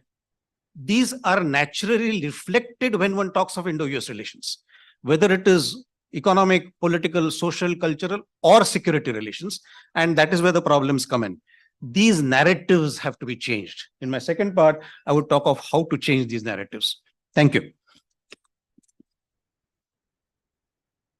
That was really, really interesting because, you've done something very classic, in a genre like the murder mystery. You always end part one where you'll wait for the part two. So we'll wait to see what you have to say in part two. But clearly, political communications and building narratives is the core objective of Katz's workshop. So I think in that sense, he has clearly indicated certain things, but a lot of the stuff that you have mentioned, I must say, as a chair, I would say that some of it is historical, because as we'll wait for your second round and part 2 to see how that has changed, because a lot of stuff that was indeed what you had said, I think with the breakthrough that occurred with the nuclear deal, and then the Wasnar and the FTCR and so on and so forth, many milestones have been walked through. And I think in some ways, if you look at the popular perception also, Shrikant, maybe you'll allude to that much later, but if you look at Pew and various other agencies, even in India, who are doing public opinion surveys, very high favorable opinion also seems to be building up for United States. And of course, if you look at the number of people who are going to United States and people-to-people ties, it probably is one of the most popular destinations for Indian youngsters to go and so on. But nevertheless, as we've been discussing the whole day, there are some major issues and fissures, and we've always maintained as Indians when we negotiate that like-minded does not mean same-minded. So we will have differences, and I think in the new understanding that we are trying to establish, which I hope you'll be able to tell us how to do that, in many ways, I think builds in this certain flexibility of a understanding born out of the necessity of dealing in a multipolar world. You cannot now do a hegemonic dance anyway. So there is a certain difference in the way, you know, people are approaching, US is approaching the other countries. The foreign policies are undergoing major shifts. And what to speak of warfare, where I'm of course not qualified, I think I'll speak for peace. But, you know, warfare is really, I mean, it's digital risks that we are talking about today, from what I can understand from General Verma in the morning and in, you know, said round 2. But I can go on, but I think it's very interesting because you've woken us up properly, and you've mentioned the things that are really very true, and they were part of the official as well as unofficial exchanges that used to characterize Indo-US talks, if you like. But it has changed. But I would now like to open the floor for further discussions. This conversation is not limited to us. Please feel free to raise your hands and ask a question and tell me who you are as well. Yes, please, first you, and then I'll come to you. 1, 2, and 3. So somebody needs to give them the phone. Please tell us whom you're asking the question to.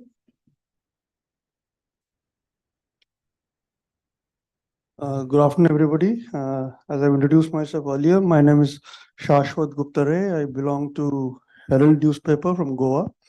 My first question is to Professor Pranjpe. Professor Pranjpe, in this entire deliberation, since is in the Indo-US security backdrop, my question to you is that general perception is that India-US relationship is being seen only through counter-China prism. Is this a stopgap arrangement is this a stopgap arrangement just to see from the China stalling perspective? And suppose if China's advancement is stalled by India, by any far-fetched imagination, what next? Is there any global vision as far as India and USA cooperation is concerned? Because a decade back, until the war on terror was on, US and Pakistan were friends. Now suddenly Pakistan is out of the door and India is in. So what are we looking at in this kind of relationship? And secondly, my second question is for Commodore Shrikant and Commodore Mukesh Bhargava both. Our Vijay Lakshmi ma'am just made a very interesting comment that we can see what on the sea, and then she also said about the threats that we can't see beneath the sea. So in terms of Indo-US cooperation, what do you think are the areas that we need to collaborate as far as the security threats under the sea is concerned? Because recently China had put its unmanned underwater vehicle in the sea, in the old Indian Ocean region, which caused a lot of flutter in the Naval headquarters. and also threats like from your insurgents using deep sea equipment and attacking the ports and our fixed assets like the oil rigs and the vessels, containers. So how do you see this threat from underwater, and what kind of collaboration India, US should make in terms of technology to stall this? We'll take some more questions and then we'll go through the answer. Can I, yeah, please. And then the lady at the back, we'll just come to you. Good afternoon to all. This is Vaibhav Agrawal, editor, Business Upturn Asia, and senior defense journalist at Raksha Ayurveda. My question particularly is to Commodore Bhargav and Commodore Kesnoor. We had discussed about ISR, and the question leads to I would further like to bifurcate it and get it to the basic level. If we recollect 26/11 attacks, the infiltration India witnessed, and threats from the sea that we saw. There was this one, I would say, clause that was made that all the fishing vessels need to be equipped with AIS transponders. India possesses more than 240,000 fishing vessels which are below 20 meters. Unfortunately, we still lack in a complete achievement of the same. Will India-US collaboration also look into issues concerning these particular areas, these threats that arrive from the seas, or not? Thank you. And ma'am at the back. Yeah.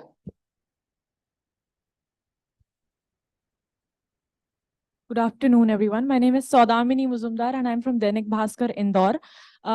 My question is not, I do not come from a defense background. I am not a defense journalist primarily, but my question is to Captain Nikunj Parashar, sir. You spoke a lot about how startups face difficulty, especially when they come to seek funding.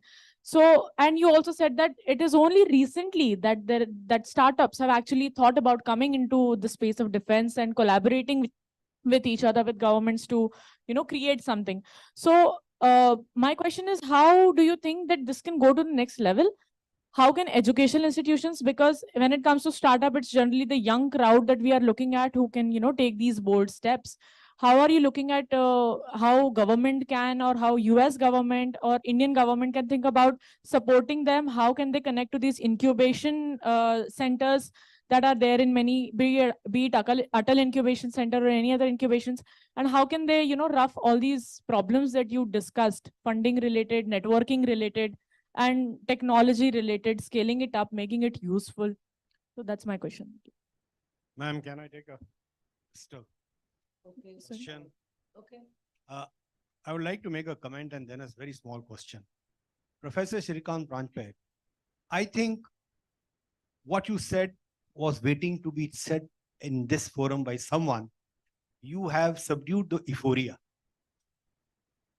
Absolutely right, because some of us who are dealing on a day-to-day basis, do you think by giving a new name and new framework, new policy, will these things start getting translated? If DTTI was not functioning properly, now we make a new name. Will it happen? Technology trap, you mentioned, absolutely right. Today, when I'm wading through acquiring technology, how do I approach the industry with whom US government is dealing? How and why will they transfer that technology? That technology, gentlemen out here, everyone, will remain elusive. And there's no other way what the Prime Minister has set up for us, that we have to do it ourselves. Please remember that. In these engine technology, Predator, there will be something what Professor Pranjpe has very eloquently brought out, that problem. So what I want to bring out is, we need to scale our expectations out of this entire. That is why I'm saying subduing the euphoria. We wade through the FMS and DCS. General Subroto Sah has seen it. Admiral Luthra, all of us in uniform, we have seen that it is a very difficult proposition. That was my comment. As an informed audience, we should be aware where and how to pitch our expectations from the complete gambit. And a small question, Commodore Bhargav, you spoke about ISR and AI. The challenge will be, how do we share the data? How much, with whom, when? Thank you. Thank you. I think I'll start. Oh, okay. They'll forget the answers, because I said, everyone is going to say, okay, I think I missed one and that will be, I don't know, there'll be around two. Okay, go ahead. Good afternoon. I'm Matrika Shukla, sub-editor at Business Upturn Asia. So I have two questions. First one is for Nikun sir. You mentioned that there is a need for policy change when it comes to B2B business-to-business collaboration. So I would want you to elaborate more on it, like a little bit on the specifications of which policies, etc. And second one is for Professor Shrikant sir. You mentioned that there has been a shift from looking at the US India collaboration from an ideological point of view to a realistic, but it's not popular yet. So can you elaborate on what role do media houses and the owner of media houses play when it comes to this phenomena being underrepresented? I think have I missed anyone now? Okay. So let me start with Nikun, I think, because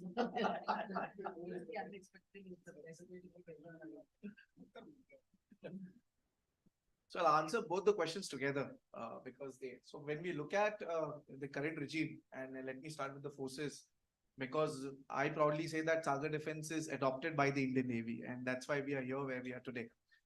Now, when we look at the government scenarios, already there are certain policies which has come in, like CGTMS loans of 10 crores, which is already there by the government. Then under the Startup India scheme, you can get a loan anything between, or a seed funding anything between 50 to 1 crores. Parallelly, when IDEX has started up, DIO, when they started with 1.5 crore, with a parallel funding which is done by the startup, and a parallel funding has been done by the government. And then they had these prime challenges which had around 5 crores. Now I would say Navy took a big lead in this, and that's the time when Sprint came up, and Navy was the first takers where they said that we are going to give you a minimum order quantity. That means if you go back to any of the challenges and if you take up Sprint 7, which has been put across during Swavlamban, we had two different Swavlambans which just concluded recently in October.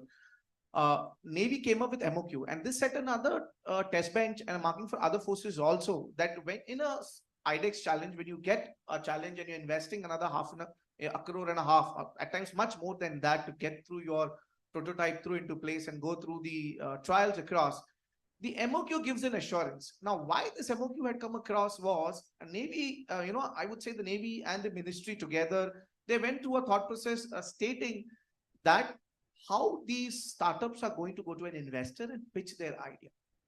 Now, possibly somebody has built a product, but tomorrow Raytheon, IAI, Bay, anybody could come and walk in, just change a little bit of specs, and yeah, it goes. And that's, it happens in the business.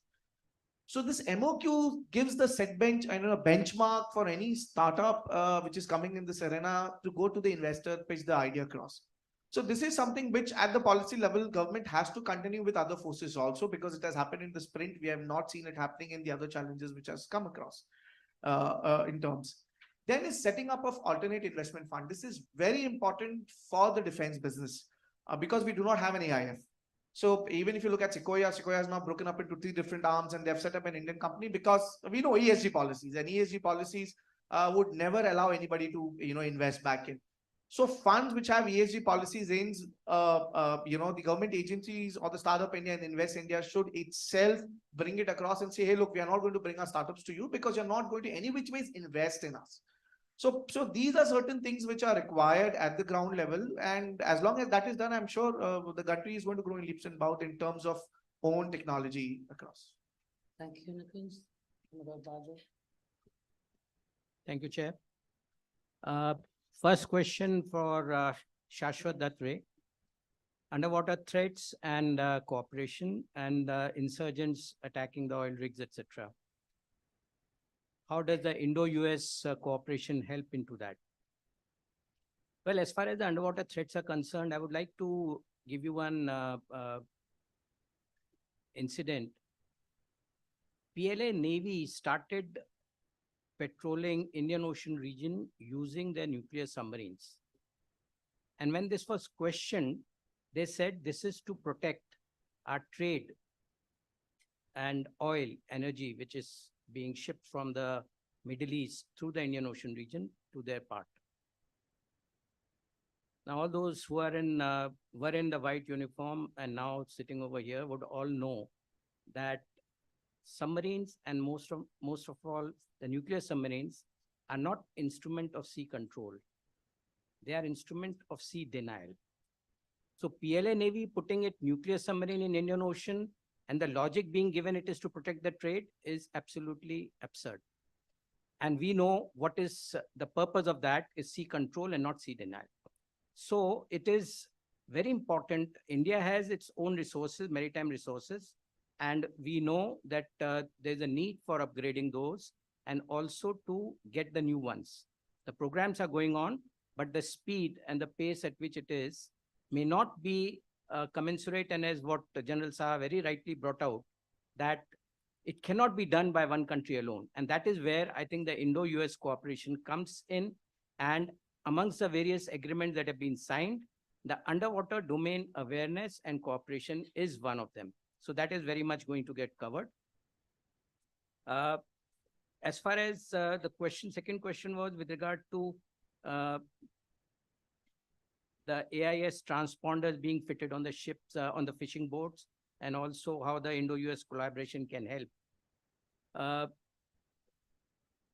General Saha also mentioned about these agreements that we are talking about, which have come out, and also the Indus X, the program that has already been agreed to programs.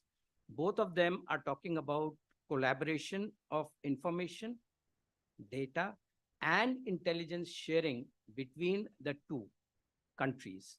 That means India would not only get that data, it would also have access to the space-based assets of the US government. And that is going to be a major game changer because that can then give you real-time information and intelligence to counter something like what happened at the Bombay attack. And it was not that information was not available. Information was available, but intel was not available. And that is where I mentioned in my talk, the two agencies that have been created to assimilate, and the creation of the integrated headquarters where intelligence and communication is jointly controlled for all the three services is going to ensure that such a thing does not get repeated in future. Last thing with regard to General Verma's question that he asked with regard to how AI and ISR is going to get integrated and how the data sharing is going to happen. It's a challenge. I don't have the answer, but I think this is something which has to be put on the table and let it be the elephant in the room that need to get addressed. Because in my interaction with US companies, I tried to make, let me share my personal experience. I tried to make a joint venture with the US companies from L&T side. At least 4 companies I tried. It could never culminate into a joint venture. And it all led down to what your question is. Are they willing to share? And if so, how much? And that's where the joint development and co-development and co-production never ever happened. And I think Girish Luthra did mention in his talk also, not a single program of joint development is there. Why? We talking about, most advanced nation and next level of, I think the chair mentioned about next level of relationship and cooperation, something which has not been done with the NATO is being done with India. But we need to see the walk the talk, whether it would happen or not. And this is a challenge. And I think it is very much possible because the kind of expertise and the kind of know-how that India's startups are now generating, I think it would be beneficial for the US companies to look at how they can come and collaborate and get benefited by this. Thank you. These messages are big takeaways from this one. Yeah. Thank you. And another question. Thank you. I'll try to answer the questions raised by Shashwat and Weber together, fit them commonly and see how we can explore that idea. Look, from an operational perspective, the challenges at sea. The sea is vast, it's fluid, and the challenges are many, multiple, at several dimensions. And we talk of maritime security being, a superset of all these particular challenges. So you have edged out some of them from the underwater domain side. There are also terrorism that you mentioned, and then you brought in the aspect about fishing vessels and AIS. So in order to answer them broadly, look, understand a couple of things operationally. One is that the warm waters of Indian Ocean greatly favor submarine or water submerged vehicles against water on surface. So if you want to be continuously informed, you're already in a tail chase. And if you want to be continuously informed, you got to have a lot of assets at sea, perhaps below water, sensing devices, and out into the sky in the space, so that you're kind of having a multidimensional coverage of what's happening on water and below water. And that is where collaboration between India and US, you can't do bean counting ki wo aake hamare oil rig ko marega, America wahan pe hoga kya? Wo kabhi nahi hoga. You know, those are some of the things that you'll have to look for yourself, because your threat perceptions are for you to map. Okay. What you got to see is what are the challenges and which are the gaps that are going to be filled in, and where does this operational technical collaboration lead to. And I think that is where some of these things would lead to. You see, about 15-20 years ago, I think it was Admiral Mike Mullen who mentioned about 1,000-ship navy. Now, he might have meant it as a geopolitical framework for provider of global goods, but I think operationally, when you talk of lot of challenges at sea, you always feel resource stressed. And it is fulfilling the gaps in these resources through multi-nation collaboration, such as these frameworks that we are looking at. That is very, very important. We're talking of piracy. One of you mentioned piracy, and it's good to get these reality checks. As we are having these seminars, the Houthi rebels have pirated a ship and taken. What is interesting there is that unlike traditional, I saw 3.5 years of piracy in Kenya as our defense attaché. You are now facing a helicopter. I mean, pirates have come through helicopter and rappelled down. Who is providing the helicopter? Where are these kind of resources are coming from? Are there rebels? Is there state support there? How do they get the kind of arms that they are getting? So if we are going to see, going back to piracy, India fought the earlier piracy thing all alone. Now, as member of CMF, are we going to be part of some counter-piracy task forces? Are we going to see some of these things being done together? I think those are the things that we got to think about, because purely operationally challenges at sea. And I do understand there are certain national reservations about operating together. The word coalition, for example, is anathema to us, but purely operationally, I think it makes a lot of sense rather than be a lone ranger to operate together. The point about AIS, no, it is not an issue of India-US collaboration. It is a small capacity issue. AIS, fitting AIS on a ship is no rocket science. It's about the easiest thing that you can do. It was about capacity. Itne sare fishing boats mein, can you have all of them fitted? Should the state support that? Should the individual owners do it? So these are aspects of governance. And I think one way or the other, if you decide fitting an AIS on ships is not a big deal, you don't need India-US collaboration in things where India is able to do them perfectly well. I think you must look at certain big ticket places where India and US can collaborate. And there are lots of things that we are perfectly capable of doing on our own. Thank you. Thank you. That really puts us in our place, I think. But Srikanth, you have the last word. And the best is always reserved for the last. So let's get on with it.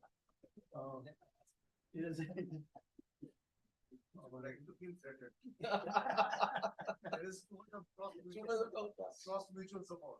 No, absolutely not. Good friend. Good friends are good friends. About focusing on China in terms of India's relations, no, not really. India's relations with the United States have not developed simply in terms of China centric. That is not so. In fact, India starts to open up its global or world view even before 1991. It started to open up at the point when Gorbachev comes to the picture and starts to talk of ending of exclusivity in Indo-Soviet relations. That is where India starts to slowly open up. It opened up much more systematically post-91 or post-Soviet disintegration. Symbolically, the nuclear deal I'm putting it symbolically because nuclear deal essentially opened up the variety of locks which were placed on India in terms of technology transfer, or even basically issues like civil and nuclear cooperation. That deal did not mean that suddenly American reactors came into India. No, the French came in, the Russians came in, but it opened up the sea. Essentially, what was India trying to do? India was trying to seek space in the decision-making circles of the world. And the argument was, if Americans accept us, others might also follow. That is the argument. Mr. Verma, you talked of technology, and you talked of the fact that India does not have the capability to design in that sense. I'm tempted to add, and I will be criticized again about this. Indian IITs produce ITI level technicians.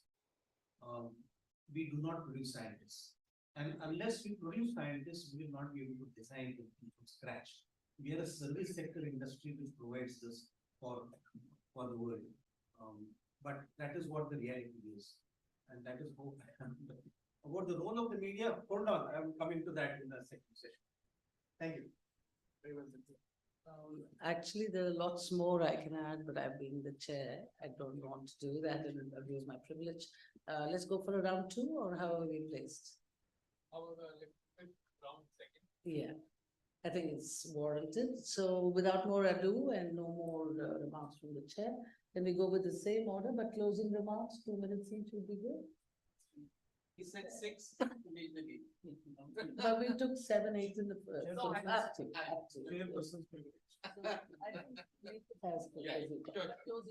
Yes. Yeah. Quickly, closing remarks. One, I think Professor Paranjpe has shaken us up, as they say, but I think we should still be bullish about Indo-US relations. It might be restating a cliche or the Virginia Slim cigarette ad to say that you come a long way. Or I believe yesterday Ambassador Garcetti said that the relationship is now from seabed to stars. So you may not fall for that eloquence, but I think certainly what both the countries and navies need to do is to invest, stay the long haul. There are cultural and structural factors that are going to make this progress necessarily slow. But I think we should stay the long haul. And I think Navy and Defense would be the lead player in this. And it is good. It might yield us results in technology, even in other aspects of development. But staying the long haul is essential at the grand strategic level. I've already talked of the challenges at the operational level, which can be done by the navies, and operational level is where I believe deliveries have been good. We should continue there, and we should look at ways to expand that canvas very, very much. Anything new we can do? I think Admiral Baker, in his opening statement, in answer to your question, suggested that we could produce ships for say another country 3. So I believe, just taking off from that point, there are lots of challenges, for example, in Africa or elsewhere in our Indo-Pacific neighborhood, where possibly India and US can provide a new framework. I mean, India has the ground experience, the terrain experience. We are good, I dare say, in our training, in our soft skills. Perhaps if funding and other arrangements can come from the US and West, I think we could look at delivering lots of security-related goods in Africa particularly, and probably develop a new paradigm where India-US cooperation need not be restricted to India alone, but to the wider Indo-Pacific neighborhood. The fourth point, I think Sandhya had brought out in her, towards the very end, her and through her to the members of the media, that she spoke of a military-industrial complex in India. I think for a long time, perhaps understandably or perhaps paranoid reasons, this word military-industrial complex has induced huge amount of cynicism and skepticism in India. But I think the time has come to shed that old reservation.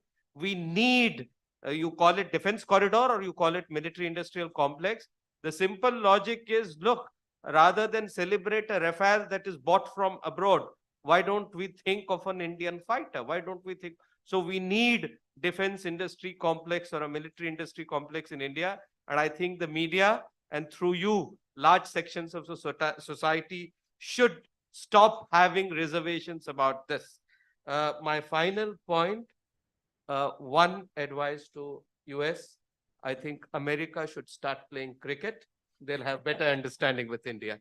Thank you very much. Well, I think a lot has been said, but let me just say this, military industrial complex, there are other words you can use, defense industrial base. Yes. Just develop your own defense industrial base. You don't need very complex ideas, young people and old. We need more simplicity to get to the point and move on. So I would suggest that we develop our own industrial defense industrial base, and that should take care of all the spillovers we expect. But the other point that you made about expectations, I think is very valid, and Srikanth will talk more about it. Raising unrealistic expectations is the real fear. But I think in this seminar, I think there's been a little bit of that dose of realism, which I think has come out from all the speakers. There hasn't been the so-called euphoria. I don't think so. No. I think there's been a very candid exchange, I would say, of the variety of challenges that confront us. But rather than take the position that, look, it never worked before, so probably it won't work. I think you should think beyond that. That's my advice. Yeah. Ma'am, just 1 second. I believe if you want a transformational relationship, you can't be transactional about it. That's right. And let me now request Commodore Bhargava. Thank you, Chair. The second point that I wanted to cover was the MSRA, which is the Master Ship Repair Agreement. This is one of the ways where we can promote the Indo-US defense cooperation, not only enhance diplomatic relations between the two countries, but also get the cost-benefit analysis by the capabilities that are already existing in the Indian yards. The agreement was a culmination of the discussion that my company, L&T Shipbuilding, was having for the last 2 years with the US Navy. And though it came into the news as part of the Prime Minister Modi and President Biden's agreement in June 23, but the agreement between the L&T shipyard and the US Navy goes way back to last year. And the first ship, US Charles Drew, came in L&T shipyard in August 2022, which was followed by US Navy ship Matthew Perry, which followed in July 23. And thereafter, the third ship, which is USS Navy Salvor, which is entered on 9th of July, and it is completing the work going over there. Now, what is important is it represents not just a cooperation between the two navies. It is also a recognition of the Indian shipyards' capability, which were assessed. And as I mentioned, it is going on for last 2 years. There was a lot of time taken by the US Navy to come visit our facility, see our shipyard, visit our design office, look at our infrastructure, and do a proper evaluation, taking inputs from the Indian Navy and Indian Coast Guard, to whom the L&T shipyard had already delivered 65 ships over the last 10 years. And if you count the smaller vessels, they would cross 100 ships. And this is, we are talking about a private sector shipyard, which were deprived of the orders from the government for a very long time because of the nomination policy that was being followed for giving all the ships orders to the public sector shipyards. So in this background, if you look at it, it's a major I would say positive for Indian industry. It is a breakthrough moment because not only were the ships refitted and repaired on time, it was also met the cost, quality, and delivery schedule timelines of the US Navy. And this is a major shift. And as the counselor from the US who came for receipt of the second ship, she mentioned, this is a 5-year agreement, and I think this is just the start. And more ships will be coming. Now, if you look at it from the US Navy's perspective, the Sea Lift Command of the United States, if they have to take the ships which are there in the Pacific and the Indian Ocean region, and also in the Malacca Strait, go back to the US shipyards, how much logistic cost and the time on task would be lost by this transaction. And if they can get the same quality or even better quality repairs done over here, which is qualified and meeting their requirements, it would be a major change. What is in it for the Indian shipyards? As far as L&T is concerned, we were doing a strategic program. I don't want to talk about it, but I can only tell you that in that strategic program, the design process that we followed, we were using 3D automation drawings and a digital walkthrough for qualifying the layouts.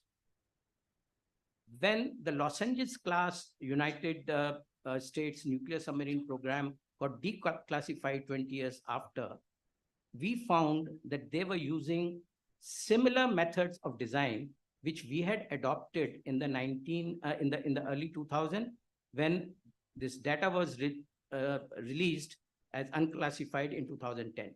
So there were questions being asked. I think Kesnu tried to answer that, whether India can have an military industrial complex. I think we are not just there. We are very much there and ahead, because we devised the 3D automation and digital walkthrough, not knowing that Los Angeles class is based on that. And we did it on our own, because this is the way we thought we can reduce the time on task and also deliver, bring down the entire cycle time. When we took the technology from the Russians, we were given it will take X from the Russians. From the Indian side, it will take 3X time. We actually did it in 0.8X in the third and the fourth project. So this is the capability that India has. And the MSRA is important because it recognizes the capability, capacity, and that the Indian industry, including the shipyards, have come of age. And I think this is going to be a path-breaking effort. If we look at it, what is happening on the F414, there are only 4 or 5 countries in the world who make aero engines. And if this technology transfer happens, and knowing, as I was mentioning during lunchtime, that the technology was not passed on to us, somebody said it from Pentagon, give them a dumbed down version. And the industry said, don't give them a dumbed down also, they will improve upon that. So they are also scared of the capability of the Indian industries. And I mentioned about the startups. We are the global leaders in that. And I think if IndusX move forward, there would be a lot of success stories that we will get. Thank you. Thank you, Commodore. And I think there's a salutary lesson in this that, trust your own instincts and capabilities. We are doing fairly okay. I think we've got a lot to learn, but I think we are trading very well. And the main point that he brought out, I think, was this trade and technology. Technology today doesn't take 50 years. This is what the ISRO chief told us, a couple of days ago. What used to take 50 years is now taking 5 years or 5 months, and it's all interconnected, whether it's AI or synthetic biology or something else, they're all interconnected. So developments in one often lead to developments in another. So pure war, pure geopolitics doesn't work anymore. So there are all kinds of things, and therefore one needs to also open up one's mind about one's own capabilities and believe in them first before you go to the marketplace. But as we enter the marketplace, final word from the marketeer, and then of course Professor will conclude for us. Thank you so much, ma'am. For me, as a startup, as a SME, what we look at is the success of IndoX along with the IO. That is very important. When we look at what L&T has been doing on the ship repair side, when we look at what Sir said, we are a service industry. I think we need to really step up and make sure that we don't remain as a service industry. We have to be a technology provider. So success of IndoX is very important. Where in the policy layout, where they have spoken about the MOD and the DOD from the US side, both are going to be together, and there'll be an advisor. There would be a mentee program. And the question comes is, if you look at Raytheon, they have contracts over $20 billion over 20 years, where they're already executing. So how that is going to happen? How the primes are going to support startups from India, and it's the other way around from the Indian side also, is something we all have to look out. And these are certain challenges, as you grow in across, and we look at primes in US and how the primes are formed of taking over, other companies across. Is it how it's going to happen here in India? This is something we need to look at, and how our technology self-reliance will then happen. So real success is intersex, and the way intersex moves in coming time is very important. I think with that I'll end up. You and Professor Srikanth, you can tell us now what you promised. Will you deliver? Yeah. How does one deliver? How does one create credibility? India has certain assets. We have a huge diaspora. Remember Prime Minister Modi in New York the first time. We have an excellent people-to-people contact. Education is an important phenomenon. These are things that one needs to build on, and that is where the media comes in. When I'm saying media, I'm talking of print, I'm talking of visual, I'm talking of internet, I'm talking of the entire range.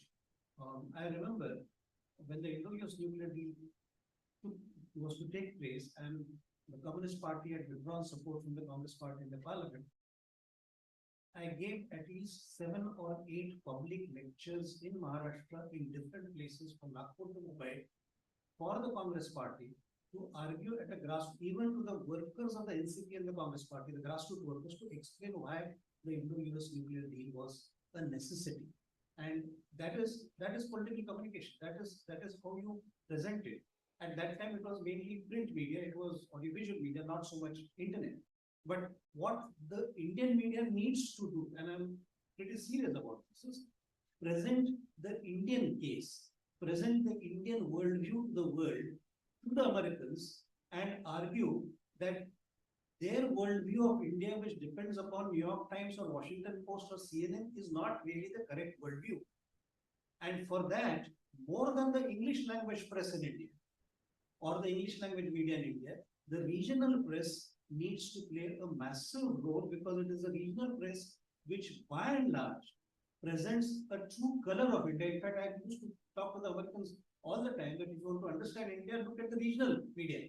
Don't look at the English language media. They are catering to your requirements. They are not catering to the Indian requirements. That is where the shift has to take place. And till the Indian media, this is political communication. This is creating narratives. We do not have the wherewithal in terms of the financial wherewithal to control the narratives, like the Canadians have or the Americans have. But unless we develop that capability to control the narratives and spread them, and that is political communication, we would continue to lag behind, and our image would continue to be that of a country which is the receiving end. Things are starting to change slowly. Simple thing, and then I'll stop. Take the Foreign Minister Jaishankar's speeches. How many of the speeches given by the Indian External Affairs Minister are reported in the Indian media? About 20 or 30%.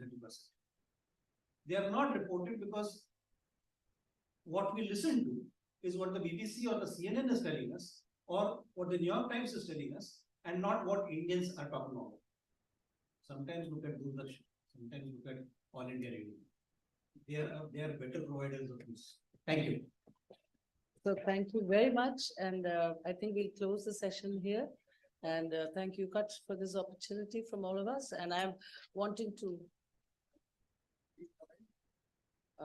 we just closed the session, really. I just want to share with you. Okay. Beautiful position by Naval and Srikanth after my naval career, I have been vice president of TCS, and how IT industry came up into India is courtesy America. And I could clearly see what Commodore Bhargav said, that we are better than them, and therefore time will come, they'll come to us. And what Commodore Srikanth said, we need to develop this industry, maybe not for India to begin with also, but for the world, which L&T is doing. And what General Verma said, that they are not forthcoming to cooperate. Very good. Because they were not forthcoming to cooperate, India became top nuclear power, nuclear capability. And because they were not forthcoming to come forward, we became top nuclear space power. That is a good thing that they're denying to us. Srikanth, agreed? Thank you. Thank you. This is the power of India. We Right. have free speech, as far as I can see. Yeah. But I must say that, like-minded democracies, the challenges faced today in geopolitical world, Guru, this is very timely, though we were focusing in this session about the naval part of it. I think, the need to be together with many countries who are like-minded. Right. The India-US partnership has a very bright future, and we should root for it, according to me, not just because what can I get from them and what can I leverage from them. That's not the frame that we need to have. What we need to have is the confidence that we are capable of providing our own inputs into this massive new world order. Thank you very much. Thank you. Thank you for a panel discussion and a round loud of applause from behind as well. All right, so this session was more of a dessert session with a sweet ending. So thank you everyone again. Now I would like Ojaswini, if you could present the momentous first to our chair and moderator, Professor K.P. Vijayalakshmi ma'am. If you could come at the center.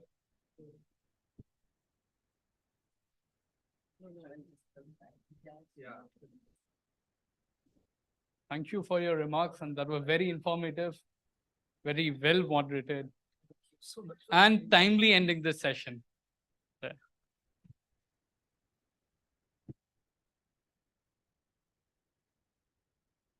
We don't have CNN, BBC, but we can still clap.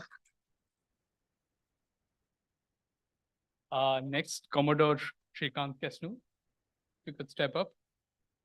Step down. Step down.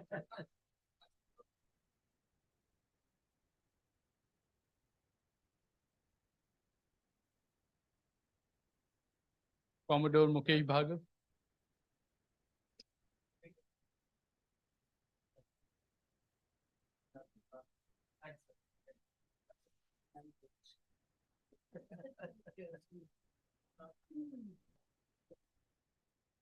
Captain Nikunj Parashar.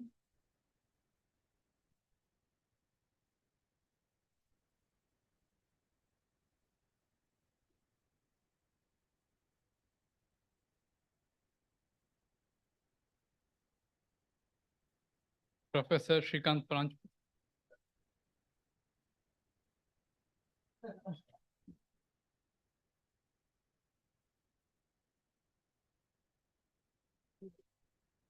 Thank you. With this, we conclude our second session. And the audience at the back, I would thank you very much for being here with us. As a closing remark, I would now call upon Arnab Ganguly, Associate Director, CUTS International, to deliver his closing remarks. And before you leave, everyone, I would request you, there is coffee at the back and some snacks. Please join us for networking coffee. Thank you.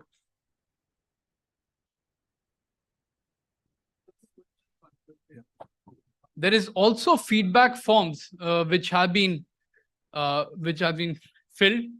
People who have not filled, I would request you kindly fill it up. And there are volunteers. So if you could just submit it to them. Also, all the speakers, people who have come from outside, your boarding passes, and that will be taken care by Vandana. So if you could just, Vandana, if you can raise your hand, please. Yeah. So, all right. Thank you. Over to you. Thanks, Puru. So my job as Major General Subrata Saha said, it's always wrapping up.